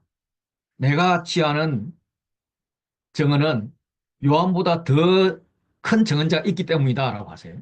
그래서 그 큰 정언자는 누구냐면 예수님이 이루신 역사입니다. 아버지가 주신 역사예요. 이 역사가 하나님이 예수님을 보냈다는 걸 증언한다는 거예요. 그리고 아버지가 친히 증언하셨다는 겁니다. 그리고 증언자가 더 있는데 그게 성경이 증언한다는 거예요. 그래서 영생을 얻기 위해서 열심히 성경을 연구해야 되는데 이 성경이 예수님에 대해서 증언하는 것인데 그들은 영생을 얻기 위해서 예수께 오기를 원하지 않습니다. 유대인들이 성경을 연구하면서도 예수님을 믿지 않는 이유는 사람으로부터 영광을 취하고 있기 때문입니다. 하나님으로부터 오는 영광을 보아주고 있지 않기 때문이죠. 그래서 예수님께서 푸념합니다. 모세의 글도 믿지 않는데 내 말을 어찌 믿겠냐. 내가 전에도 말했지만은 땅의 일도 내가 믿지 않는데 어떻게 하늘을 믿겠냐. 이런 논조로 이야기를 합니다. 왜 못 믿느냐? 문제의 핵심이 안식일이 있다는 거죠. 그래서 예수님은 자기 변호를 통해서 안식일의 참 의미를 알려주십니다. 안식일은 일을 하지 않고 쉬는 것이 아니라 하나님 나라에서 하나님과 예배하는 잔치로서의 쉼을 말하는 것이다. 그래서 성전 밖에서는 일을 안 해서는 안 되지만 성전 안에서는 제사를 드리기 위해서 많은 일을 말이 실제로 이루어지고 있지 않냐. 그거는 안식일보다 성전이 더 크기 때문에 하나님 모시는 집이 더 크기 때문에 성전에서는 안식일의 비법이 무시된다. 그런데 성전보다도 더 큰 이가 계신데 그게 예수님이다. 성전에서 하는 일도 성전에서도 안식일의 법들이 폐하여지는데 하물며 성전보다 더 큰 예수님 안에서 그게 폐해지는 건 당연하지 않냐. 이제 이런 해석을 이제 마태복음에서 하고 있죠. 예수님은 안식일의 주인이다. 예수님에 의해서 참 안식이 주어지고 완성된다. 예, 이렇게 이야기를 합니다. 6장부터 8장은 굉장히 중요한 대목들이 많이 있는 것 같아요. 오병이어, 물을 걸으시는 것. 예, 그리고 이제 강론을 하면서 나는 생명의 떡이다. 나는 세상의 빛이다. 라고 이야기를 합니다. 오병이어 기적은 사복음서 모두에 등장을 합니다. 저자들은 동일한 기적을 가지고 예수님의 다른 모습을 표현을 하고 있는 거예요. 요한은 이제 뭘 표현하고 싶어 할까? 이런 걸 보는 거죠. 마침 유대인의 명절인 유월절이 가까웠습니다. 유월절이면 유대인들은 예루살렘에 있는 성전으로 예배를 드리러 가야 하는데 갈릴 호수 건너편에 모여 있습니다. 돈 있는 자는 성전으로 갔을 것이지만 이곳에는 가난한 자만 모였다는 말입니다. 유월절 직전에 충분히 지나고 곡식이 익어갈 무렵, 아직 곡식 익기 전입니다. 그래서 1년 중에 가장 먹을 것이 귀한 때, 우리말로는 보릿고개 기간입니다. 예. 그때 이제 먹을 게 없었죠. 그래서 한 아이와 5천 명이 대조가 되고요. 보리떡 5개와 두 마리 물고기와 200데나리온 떡이 대조돼서 다 먹일 수 없다라고 이야기를 하죠. 그런데 떡과 물고기 축사하고 축사하고 나눠주는 그런 성찬식에 나오는 단어를 사용하고 나눠준 결과는 먹고 남은 조각이 12바구니 되었습니다. 그 이후에 사람들이 반응이 나와요. 그러니까 오병이의 기적이 사복음서 다 있는데 사람들의 반응이 나오는 것은 여기 요한복음 한 군데입니다.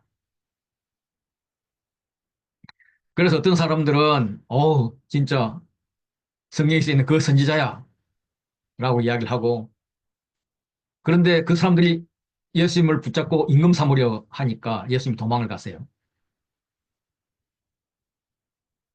왜 가실까? 첫째는 다른 곳에 또 복음을 전파하기 위함으로 생각을 합니다. 그래서 이미 너희는 복음을 받았잖아. 그러면 복음의 삶을 살고 복음의 행복을 누려. 내 붙잡고 다니지 말고 모르는 게 있으면 공동체에 서로 배우고 필요한 거 있으면 아버지께 내 이름으로 구하면 돼. 그리고 성령님 도와주실 거야.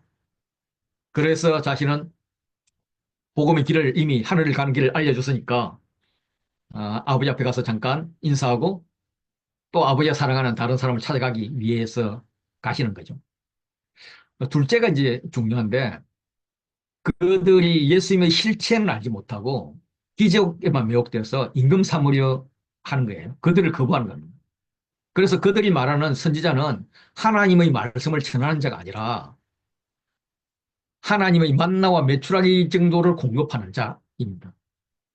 물론 만나와 메추라기를 공급하는 것도 하나님이시지만 어떤 하나님을 원하느냐 하면 낚시를 해서 스스로 잡을 수 있도록 가르쳐주는 그런 하나님을 원하는 게 아니라 낚시한 고기를 주는 분을 원하는 거죠. 그런데 예수님은 제자로 삼고 싶은 거지 계속 애기로 내버려 두고 싶지 않은 거예요. 예수님이 산으로 가시었습니다. 제자들도 빨리 건너로 편으로 가라 그러는데 민기작거립니다. 그래서 제자들이 저물 때가 되어서 배를 타고 건너갑니다. 아마 자기들 중에서는 어부도 있고 그래서 뭐 늦게 가도 문제 없을 거라고 생각했을 것 같습니다. 그리고 오병이 현장에서 예수님을 통해서 자기들이 이렇게 좀 우쭐했을 거라고 생각됩니다. 가고 싶지 않았겠죠. 예, 쟤만 하더라도 야 예수님 여기서 우리 좀 헌금도 좀 모으고요 뭐 이렇게 합시다 이렇게 하고 싶었을지도 모릅니다. 그런데 이 오병이어는 사건 때문에 제자들이 마음이 오히려 더 어두워졌어요. 날이 저물어집니다. 어둠이 왔고 어둠은 큰 파도를 불러오고 배에 타고 있던 사람들에게 두려움이 옵니다. 이 어둠을 깰 빛이 필요하죠. 그때 예수님이 내니 하면서 나다 이런 표현을 하면서 오십니다. 바다 위를 걸어오십니다. 바다 위를 걷는 것은 오직 하나님만이 하실 수 있는 거예요. 제자들은 영접했고 가려진 땅에 이르렀습니다. 요한복음 전체를 이렇게 교차됐고 구조로 A부터 K까지 이렇게 분석한 분들이 있어요. 전체를. 예, 이거 보면 뭐 이렇게 의미가 있습니다. 한번 해보시죠. 그 제일 중심이 K가 바다 위를 걸으시는 예수님입니다. 예. 예수님의 신성을 그대로 드러내고 있는 거죠. 무리가 예수를 찾습니다. 분명히 어제는 배가 한 대밖에 없었고 그 배를 탄 자들이 저쪽 탄자들 중에 예수님이 안 계셨기 때문에 예수님께서 오병이 현장 근처에 있어야 하는데 예수님이 계시지 않는 거예요. 마침 디베리아스 온 배들이 있어서 그 배를 타고 가버나움에 가서 예수님을 만납니다.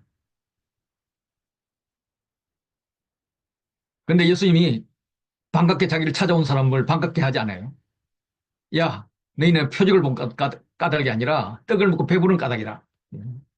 그래서 방향을 수정해 주십니다. 썩을 양식을 위해서 일하지 말고 영생하도록 있는 양식을 위해서 일하라 라고 말합니다. 유대인들은 첫 구원자인 모세가 만나를 먹여준 것처럼 마지막 구원자인 당신도 예수님도 만나를 먹여주십시오 라고 요구하고 있습니다. 실제로 이제 그 미드라시는 그렇게 그 첫 구원자가 했던 것처럼 마지막 구원자도 그렇게 할 거다. 메시아가 그렇게 할 거다. 이렇게 적혀 있습니다. 그래서 당신이 그 예수님이 모세와 같은 그런 구원자라면 만나 같은 표적을 보여달라는 거죠. 모세는 광야에서 무려 40년 동안 조상 장정만 60만 명, 총 한 200만 명을 먹여 살렸는데 떡을 내리고 메추라를 내려서 먹여 살렸는데 당신은 어제 겨우 한 끼, 그것도 5천 명 먹였습니다. 정말 하나님이 보내신 자라면 모세보다 큰 기적을 보여주지 않겠습니까? 보여주셔야 하지 않겠습니까? 이런 투입니다. 그래서 빵의 문제에 집착되어 있는 그들에게 영생의 문제로 어, 바꿔주시죠. 그랬더니 야 그런 떡 우리한테 좀 주십시오 하니까 예수님이 다시 교정합니다. 나는 생명의 떡이다. 내게 오는 자는 결코 줄이지 아니할 테요. 나를 믿는 자는 영원히 목마르지 않을 거다. 떡 달라고 나한테 이야기 필요 없어. 할 필요 없어. 그냥 내게 오면 돼. 나를 믿으면 돼. 왜냐하면 예수님은 먹고 배부른 그런 떡이 아니라 생명을 연장하는 떡이야. 생명 그 자체이기 때문이야. 이러면서 나는 생명의 떡이다라는 것을 두 번 말씀하십니다. 근데 그게 유대인들의 귀에는 들어오지 않죠. 그들은 예수님을 통해서 양식을 더 얻기 원했고 로마로부터 독립되기를 원했는데 예수님의 말씀이 그들의 마음에 들지 않는 거예요. 그래서 막 어떤 이들은 예수님의 출신을 비아냥거리면서 비아냥거리기까지 합니다. 그래서 예수님은 그들이 오해하고 있는 떡에 대해서 계속 설명을 하세요. 말씀을 이해하는 자도 있고 이해 못하는 자도 있어서 논쟁을 합니다. 예수님께서 진실로 진실로 네, 너희에게 이르노니 인자의 살을 먹지 않고 인자의 피를 마시지 않으면 너희 속에 생명이 없다 라고 이야기를 하세요. 이 먹고 마신다는 것은 깨물어 뜯고 씹어 먹는다는 그런 거친 표현의 단어입니다.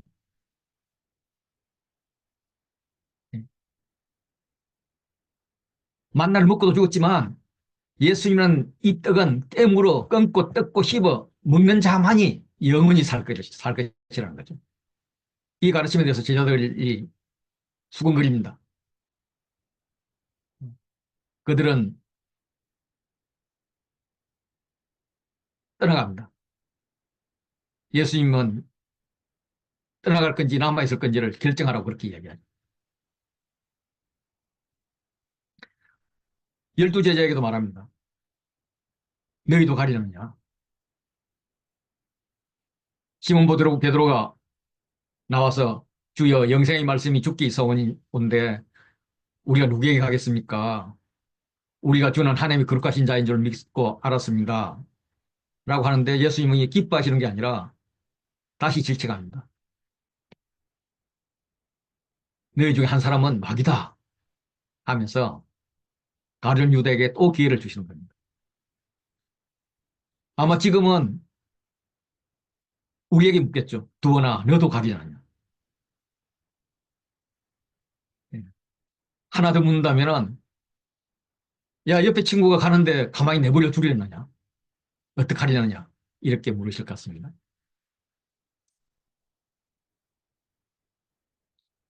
실장으로 하면 초막절 이야기는 요한복음에서는 유대 율법과 전통인 그 사제도와 사절기가 능력이 없고 구약이 예언한 그런 하나님 나라의 성취는 예수님만이 하실 수 있다라고 말합니다. 그래서 초막절을 가지고 시작을 합니다. 초막절은 7월 15일부터 7일간 지켜집니다. 그래서 예수님이 예루살렘 가실 법한데 갈릴리에 머무르고 계십니다. 육신행제들이 올라가십시오 라고 이야기를 하는데 조금 있다가 올라갑니다.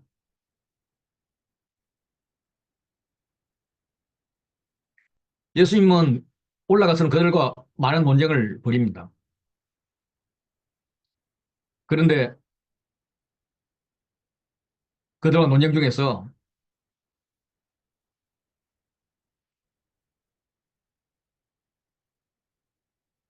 난 너희가 모르는 곳으로 가겠다라고 하니까 유대인들이 이 사람이 어디로 가기에 우리가 그를 만나지 못할 것이요? 못할 것인가? 헬라인 중에 흩어져 사는 자에게 가서 헬라인을 가르칠 것인가? 라고 이야기를 합니다. 이제 요 이야기가 나중에 12장 가면은 예수님을 찾아온 헬라인들이 있습니다. 고이랑 연결이 있는데 그때 가서 좀 이야기를 하도록 하고요. 이제 초막절의 마지막 날이 되었습니다. 초막절 전 2개월은 건조기로 비가 없던 시기였습니다. 이 시기는 추수를 끝내고 다음의 밀파종을 기다리는 비를 기다리는 그런 시기입니다. 이 초막절 기간 동안에 행사 중 하나가 매일 실로암에서 물을 길어서 제단 위에 항아리에 붙는 그런 행사입니다. 그래서 1일부터 6일은 아침 제사 때 제사장들이 앞장서고 올라온 유대인들이 같이 그 일을 했습니다. 그래서 한편으로는 과거 자기 조상들에게 출애굽 광야에서도 물을 공급하신 하나님께 감사드리고, 또 다른 한편으로는 앞으로 내려주실 그런 풍족한 비를 간구하는 예식입니다. 말이 좋아서 예식이지 기구제 지내고 있는 거죠. 초막절 7일은 물을 기르다가 붓는 행렬을 7번 연속으로 했습니다. 이 예식을 하는 기간 중에 혹은 기간 중이나 아니면 직후에 이른 비라고 불리는 많은 비가 내립니다. 어, 이스라엘은 건기와 우기가 뚜렷해서 그게 확실히 그렇게 됩니다. 그래서 우기로 들어가게 됩니다. 그래서 초막절 7일 예식 끝난 8일째 명절 끝날 혹은 큰 날로 부르는 이날도 안식일처럼 일체의 노동을 하지 않습니다. 회중들이 함께 모여서 성회로 모이는데 이날은 물 붓는 예식을 하지 않는 날입니다. 그때 예수님 나타나서 하시는 말씀하시는 거죠. 누구든지 목마르거든 내게로 와서 마시라. 나를 믿는 자는 성경의 이름과 같이 그 배에서 생수의 강이 흘러나오리라. 7일 동안 물 기르다 보면서 기후제를 지냈지만 정작 너희의 타는 목마름은 해결해 줄 수가 없어. 너희에게는 성경에 말씀한 바와 같이 생수가 필요해.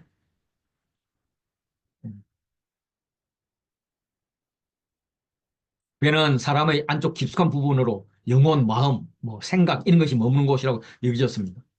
구약에서 이곳은 예루살렘 성전이에요. 예수님은 생수의 강이 흘러나오는 것은 성전이 아니라 사람의 중심에 있어 이렇게 말하는 겁니다. 이 말씀은 그들의 사고를 깨는 거기 때문에 또 무리가 둘러나와요. 그래서 예수를 잡아오라고 그렇게 이야기합니다. 유대인들이. 예수를 잡으러 갔던 아랫 사람들이 가가지고 예수님의 뭘 잡으러 갔다가 은혜를 받아버렸나 봐요.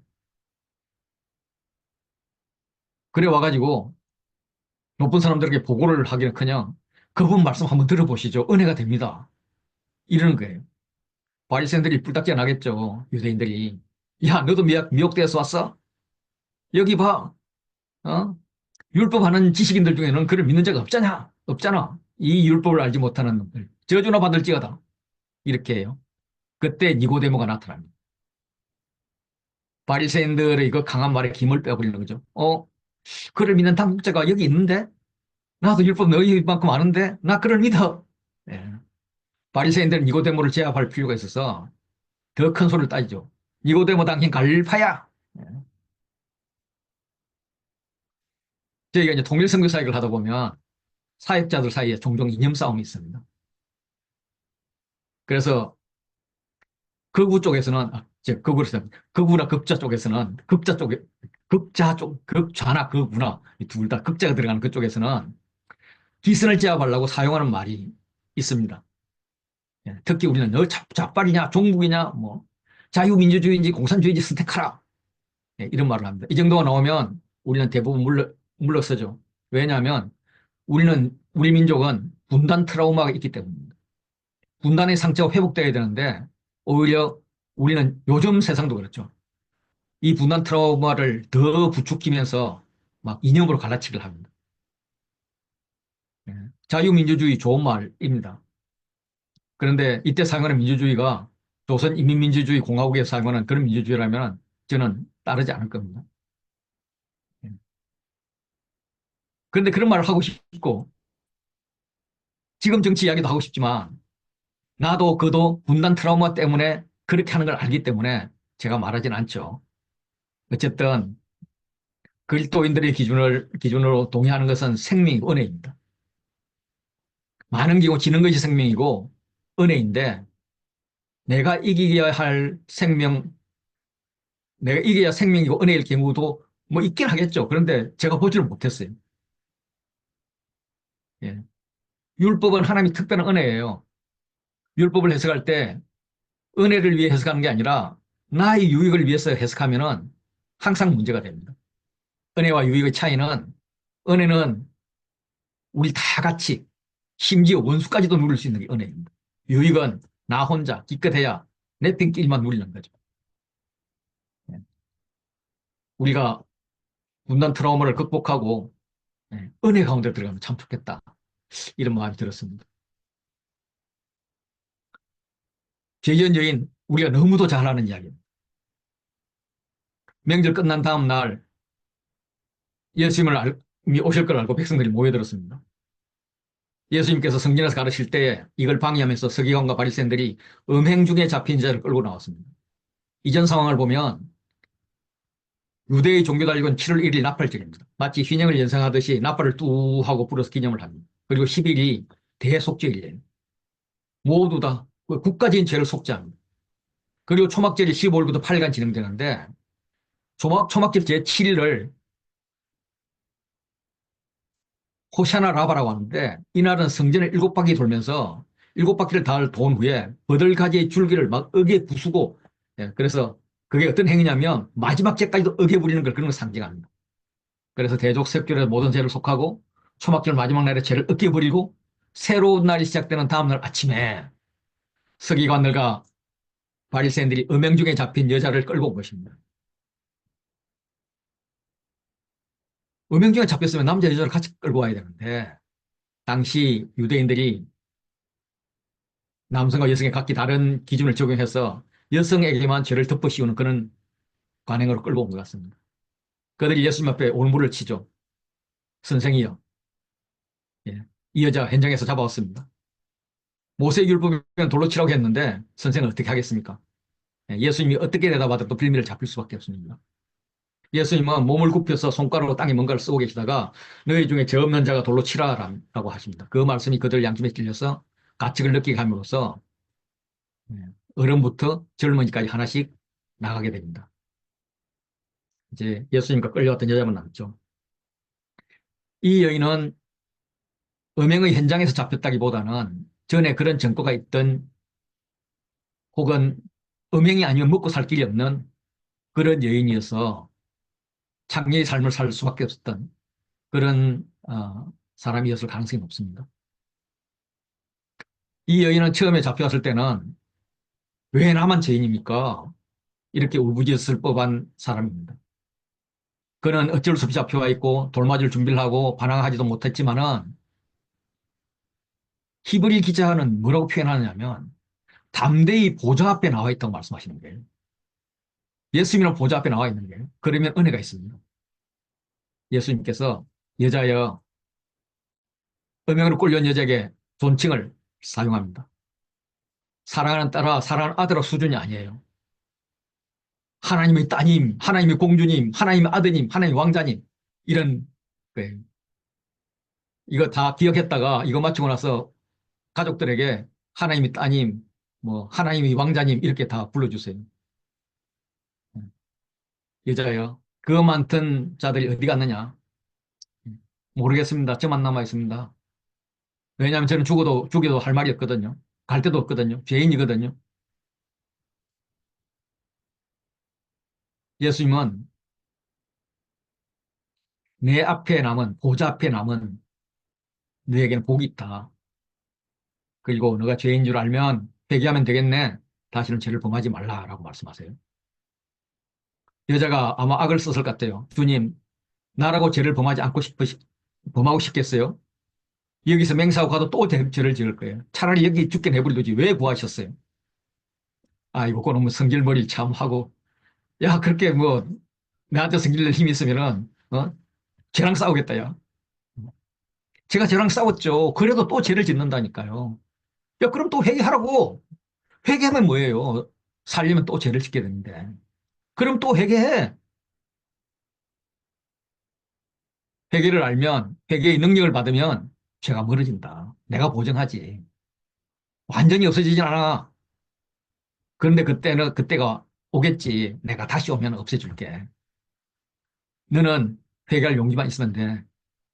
그래도 여인은 주님 저에게는 그 용기조차도 없습니다. 주님 이해하시죠? 그래, 모든 사람이 다 그렇다. 그래서 서로 도와야 된단다. 그래서 그 도움이 필요한 사람들이 모여서 공동체를 이루고 그 공동체의 성령을 모시면 되지. 그 공동체에 오래 속해 있다면 너도 처음에는 도움받는 자가 되겠지로 출발하지만 꼭 다른 사람을 돕는 자가 될 거야. 이렇게 말씀하십니다. 뭐 그냥 제 생각입니다. 유대인들이 이런 공동체를 만들지 않았어요. 예수님은 우리가 이런 사람을 회복시키는 공동체를 만들기 원하십니다. 그런데 쉽지가 않죠. 그거 왜 나보고 이야기하냐? 부자 보고 이야기하지. 그래서 아무것도 없는 나에게 이런 이야기를 하는 게 억울하고 생각되면 이거는 내가 택함을 받았다는 증거입니다. 내한테 은혜가 있을 거라는 증거입니다. 그 은혜 받은 자, 어떻게 은혜를 받았을까? 예수님이 땅에 쓰시는 것을 내 마음에 썼으면 좋겠다 싶습니다. 나는 땅이었고 예수님 하늘이었습니다. 하늘에 오신 예수님께서 몸을 굽혀서 뭔가 쓰시는데 그 뭔가 쓰는 게 그 악한 사람들에게도 찔림이 되었습니다. 나에게 쓰신다면 내가 하늘 백성이 된다고 생각을 합니다. 하나님께서 이미 써놓으신 것이 있으면 성경이죠. 우리가 읽고 묵상하고 또 하나님께서 내 가슴에 써주실 것을 기대하면서 살아가는 삶이 되었으면 좋겠습니다.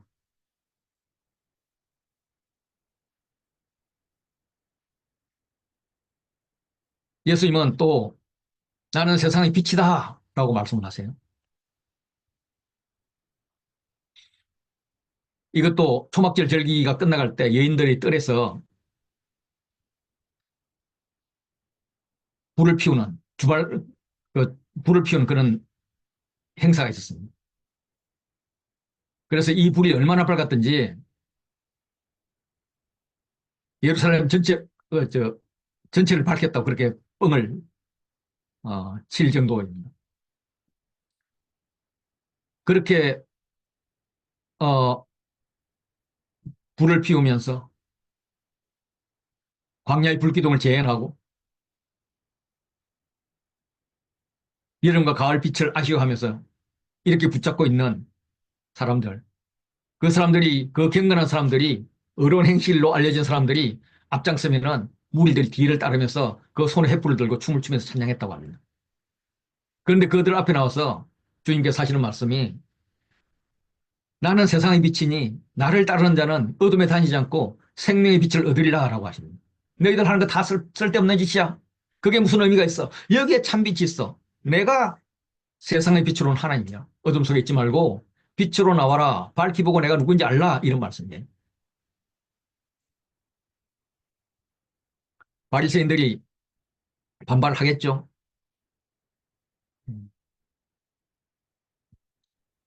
예수님은 계속 가르치십니다. 그게 위치가 어디냐면 가르치실 때 흥금함 앞에서 했다고 합니다. 흥금함의 정확한 위치는 모르지만은 과부의 두 렙돈 이야기가 있듯이 여자들도 흥금을 했고 성전을 찾는 유대인들은 여인의 뜰에 마련된 13개의 뿔나판 모양의 연보계에 흥금을 들였다는 전성이 있습니다. 그래서 여기는 여인의 뜰로 보여져요. 또 서기관들과 바리새인들이 음행중에 잡힌 여자를 끌고 온 것이 성전이기 때문에 여인의 뜰일 수밖에 없을 겁니다. 그렇다면 예수님이 가르치는 곳은 여인들도 들을 수 있는 곳에서 지금 가르치고 있습니다. 죄 지은 여인과 사회적 약자에게 주님의 사랑을 전하는 거예요. 멋지지 않습니까? 그 시대에 여인이 가르칠 수 있는 곳에서 가르쳤다는 거.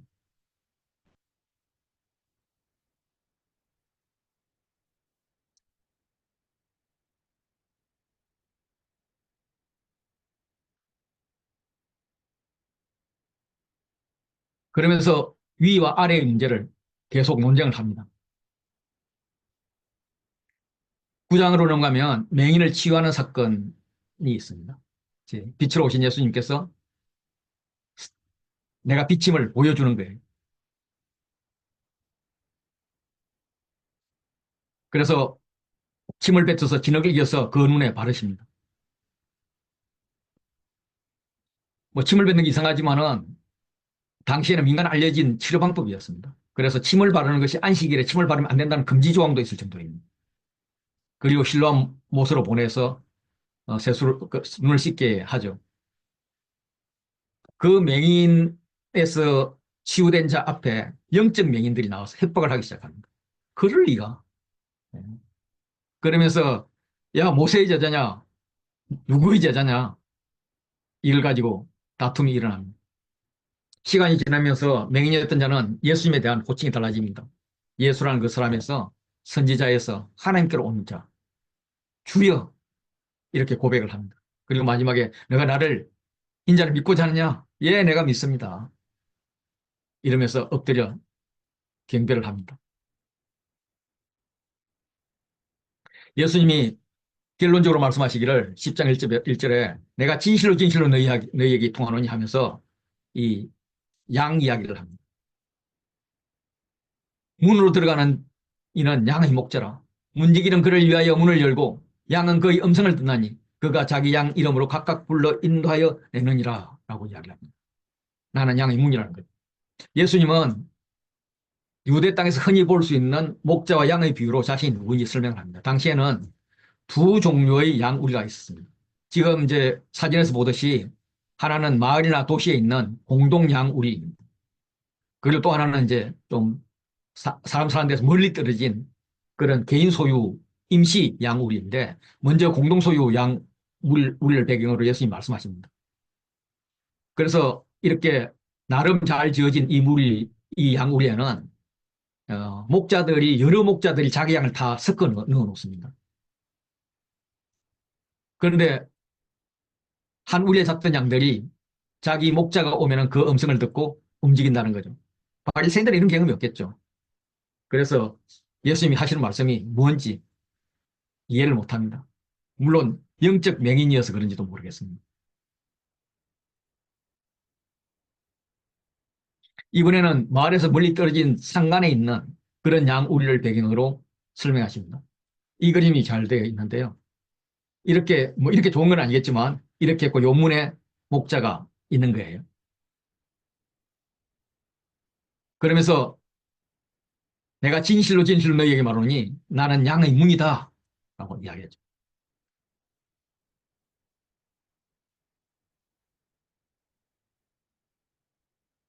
그리고 나는 선한 목자다 라면서 목자 이야기를 합니다. 목자 이야기는 에스겔서 34장을 읽으면 이해가 굉장히 잘 됩니다. 그런데 지금 시간이 좀 그래서 다음 에스겔 살 때 같이 이야기하도록 하면 좋을 것 같아요. 예, 이해할 수 없는 이 말씀으로 인해서 유대인들은 다시 분쟁이 일어납니다. 그래서 이제 어, 백성된 제자된 양들은 그의 음성을 듣고 문 안으로 들어올 것인가 말 것인가를 결정해야 될 때가 되었습니다. 이 분위기가 수전절까지 이어져요. 뭐 수전절의 유래는 어, 에피파네스 사세가 예루살렘을 점령하고 성전에 이방인 재단을 세웠는데 이걸 유다 마카비가 중심이 되어서 성전을 회복했던 그것을 기념으로 하는 겁니다.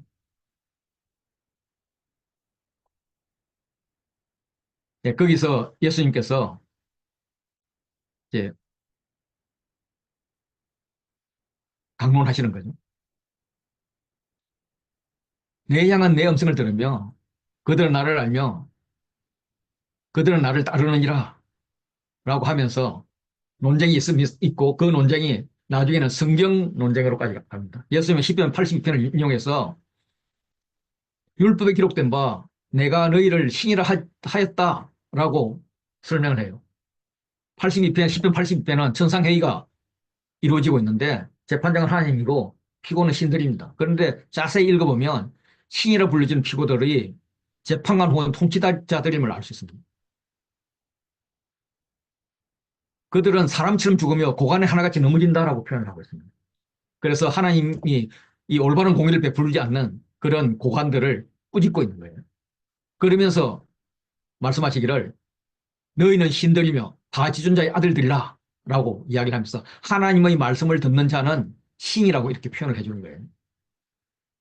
그렇다면 모세도 신이라는 그런 표현을 들어요. 출애굽 7장 1절에 있어요. 야, 너는 바로에게 신과 같이 될 거다 이렇게 이야기를 해요.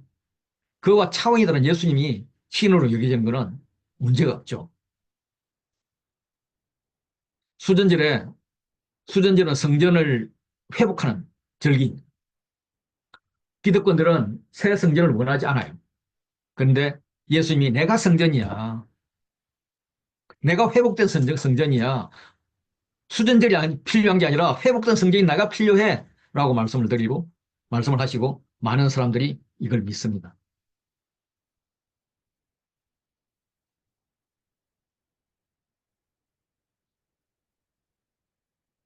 11장부터는 죽은 나사로를 살리는 것을 중심으로 해서 오해와 강론이 있습니다.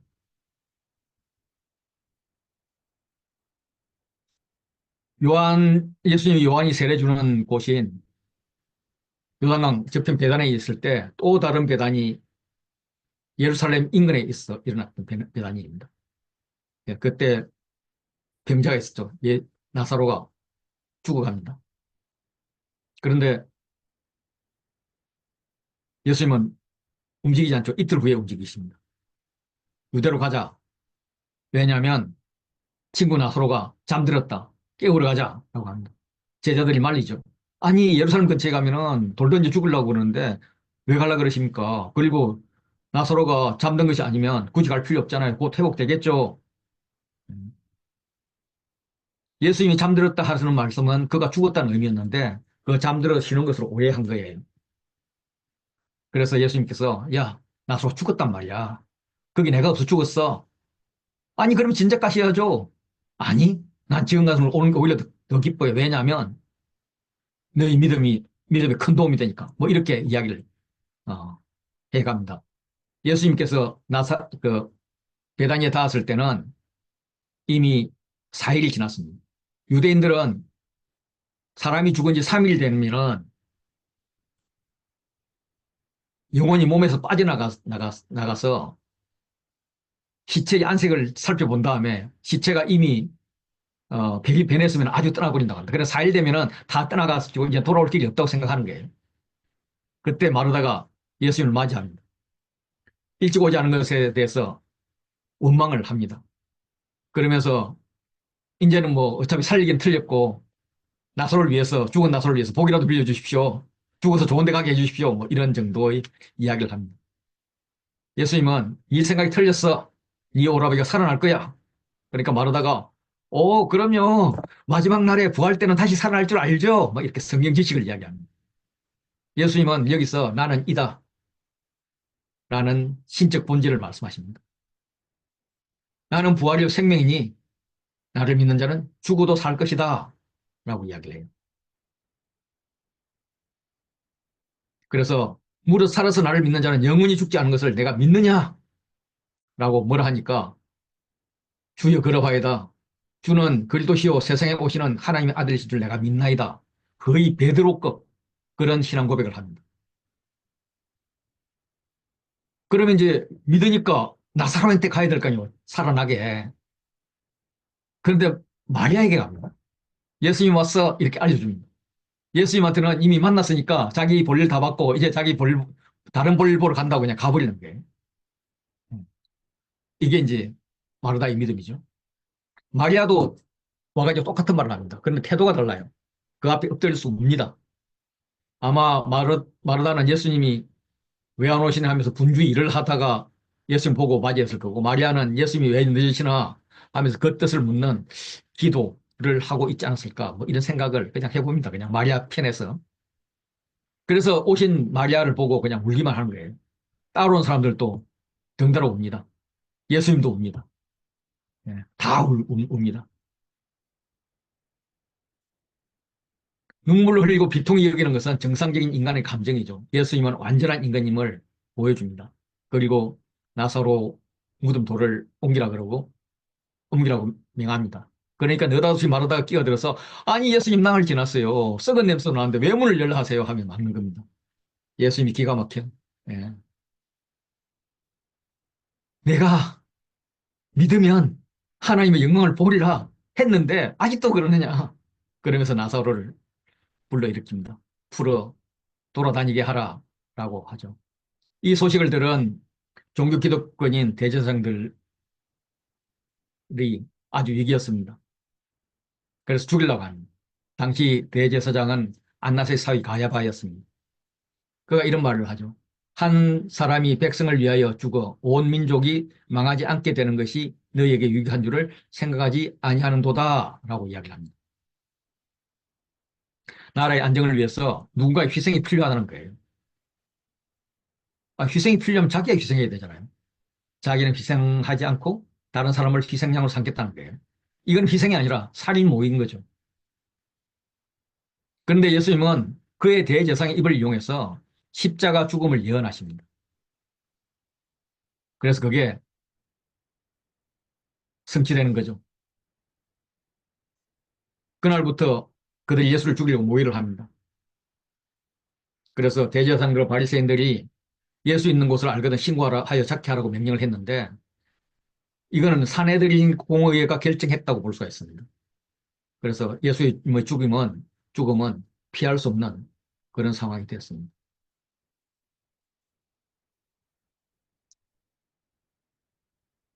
향유옥합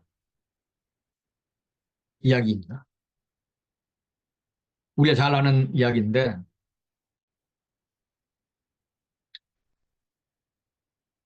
이걸 깨뜨린 걸 보고 가룟 유다가 뭐라 하죠.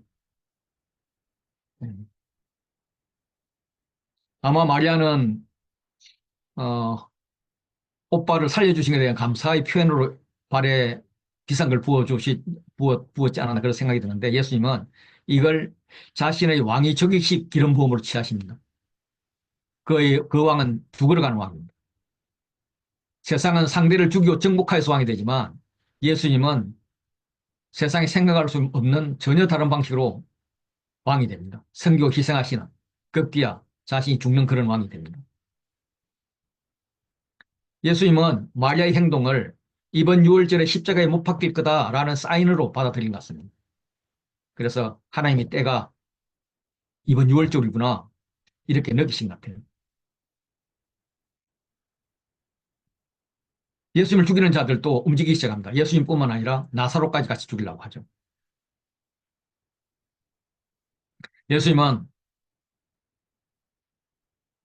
성으로 입성하십니다.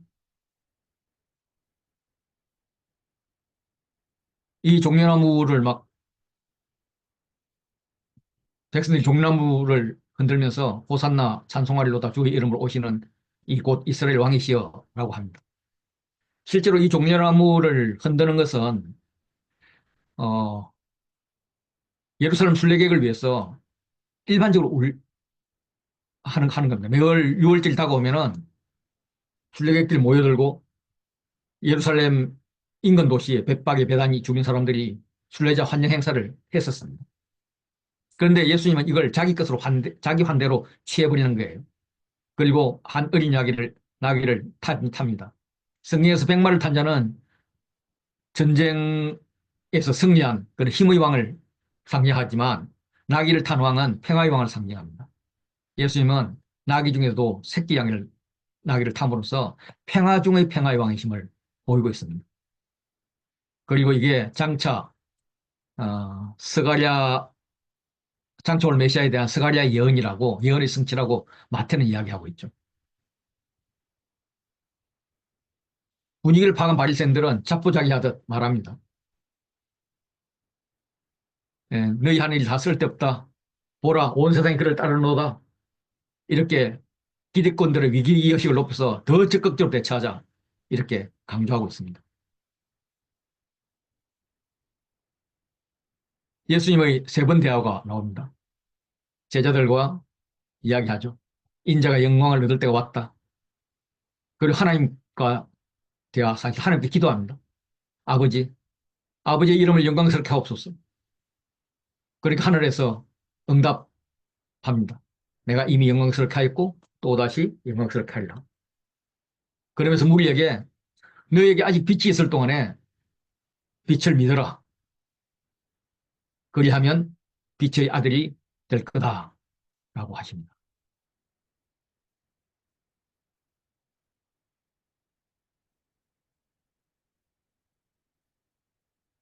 예, 이렇게 많은 표적을 행했습니다.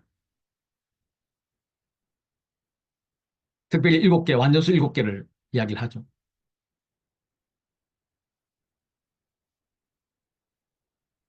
그래서 예수님은 빛으로 세상에 와서 드러날 수밖에 없다는 거예요.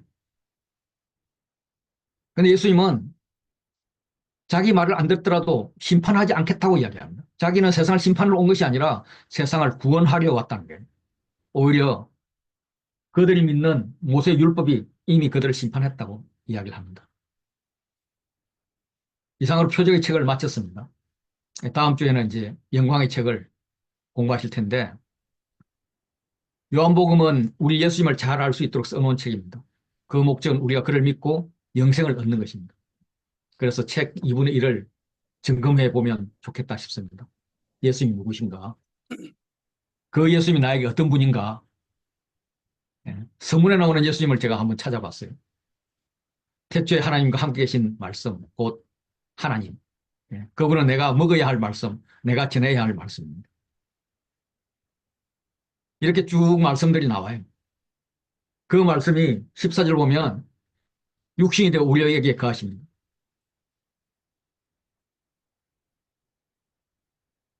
아버지의 독생자이십니다. 그가 오심이 영광이고 그가 함께 하시면 우리에게는 엄청 영광이죠. 만약에 누군가 나보고 버러지가 되라 그러면 기겁을 할 것입니다. 3년만 되어라 그러면 그냥 차라리 죽겠다고 할 것 같습니다.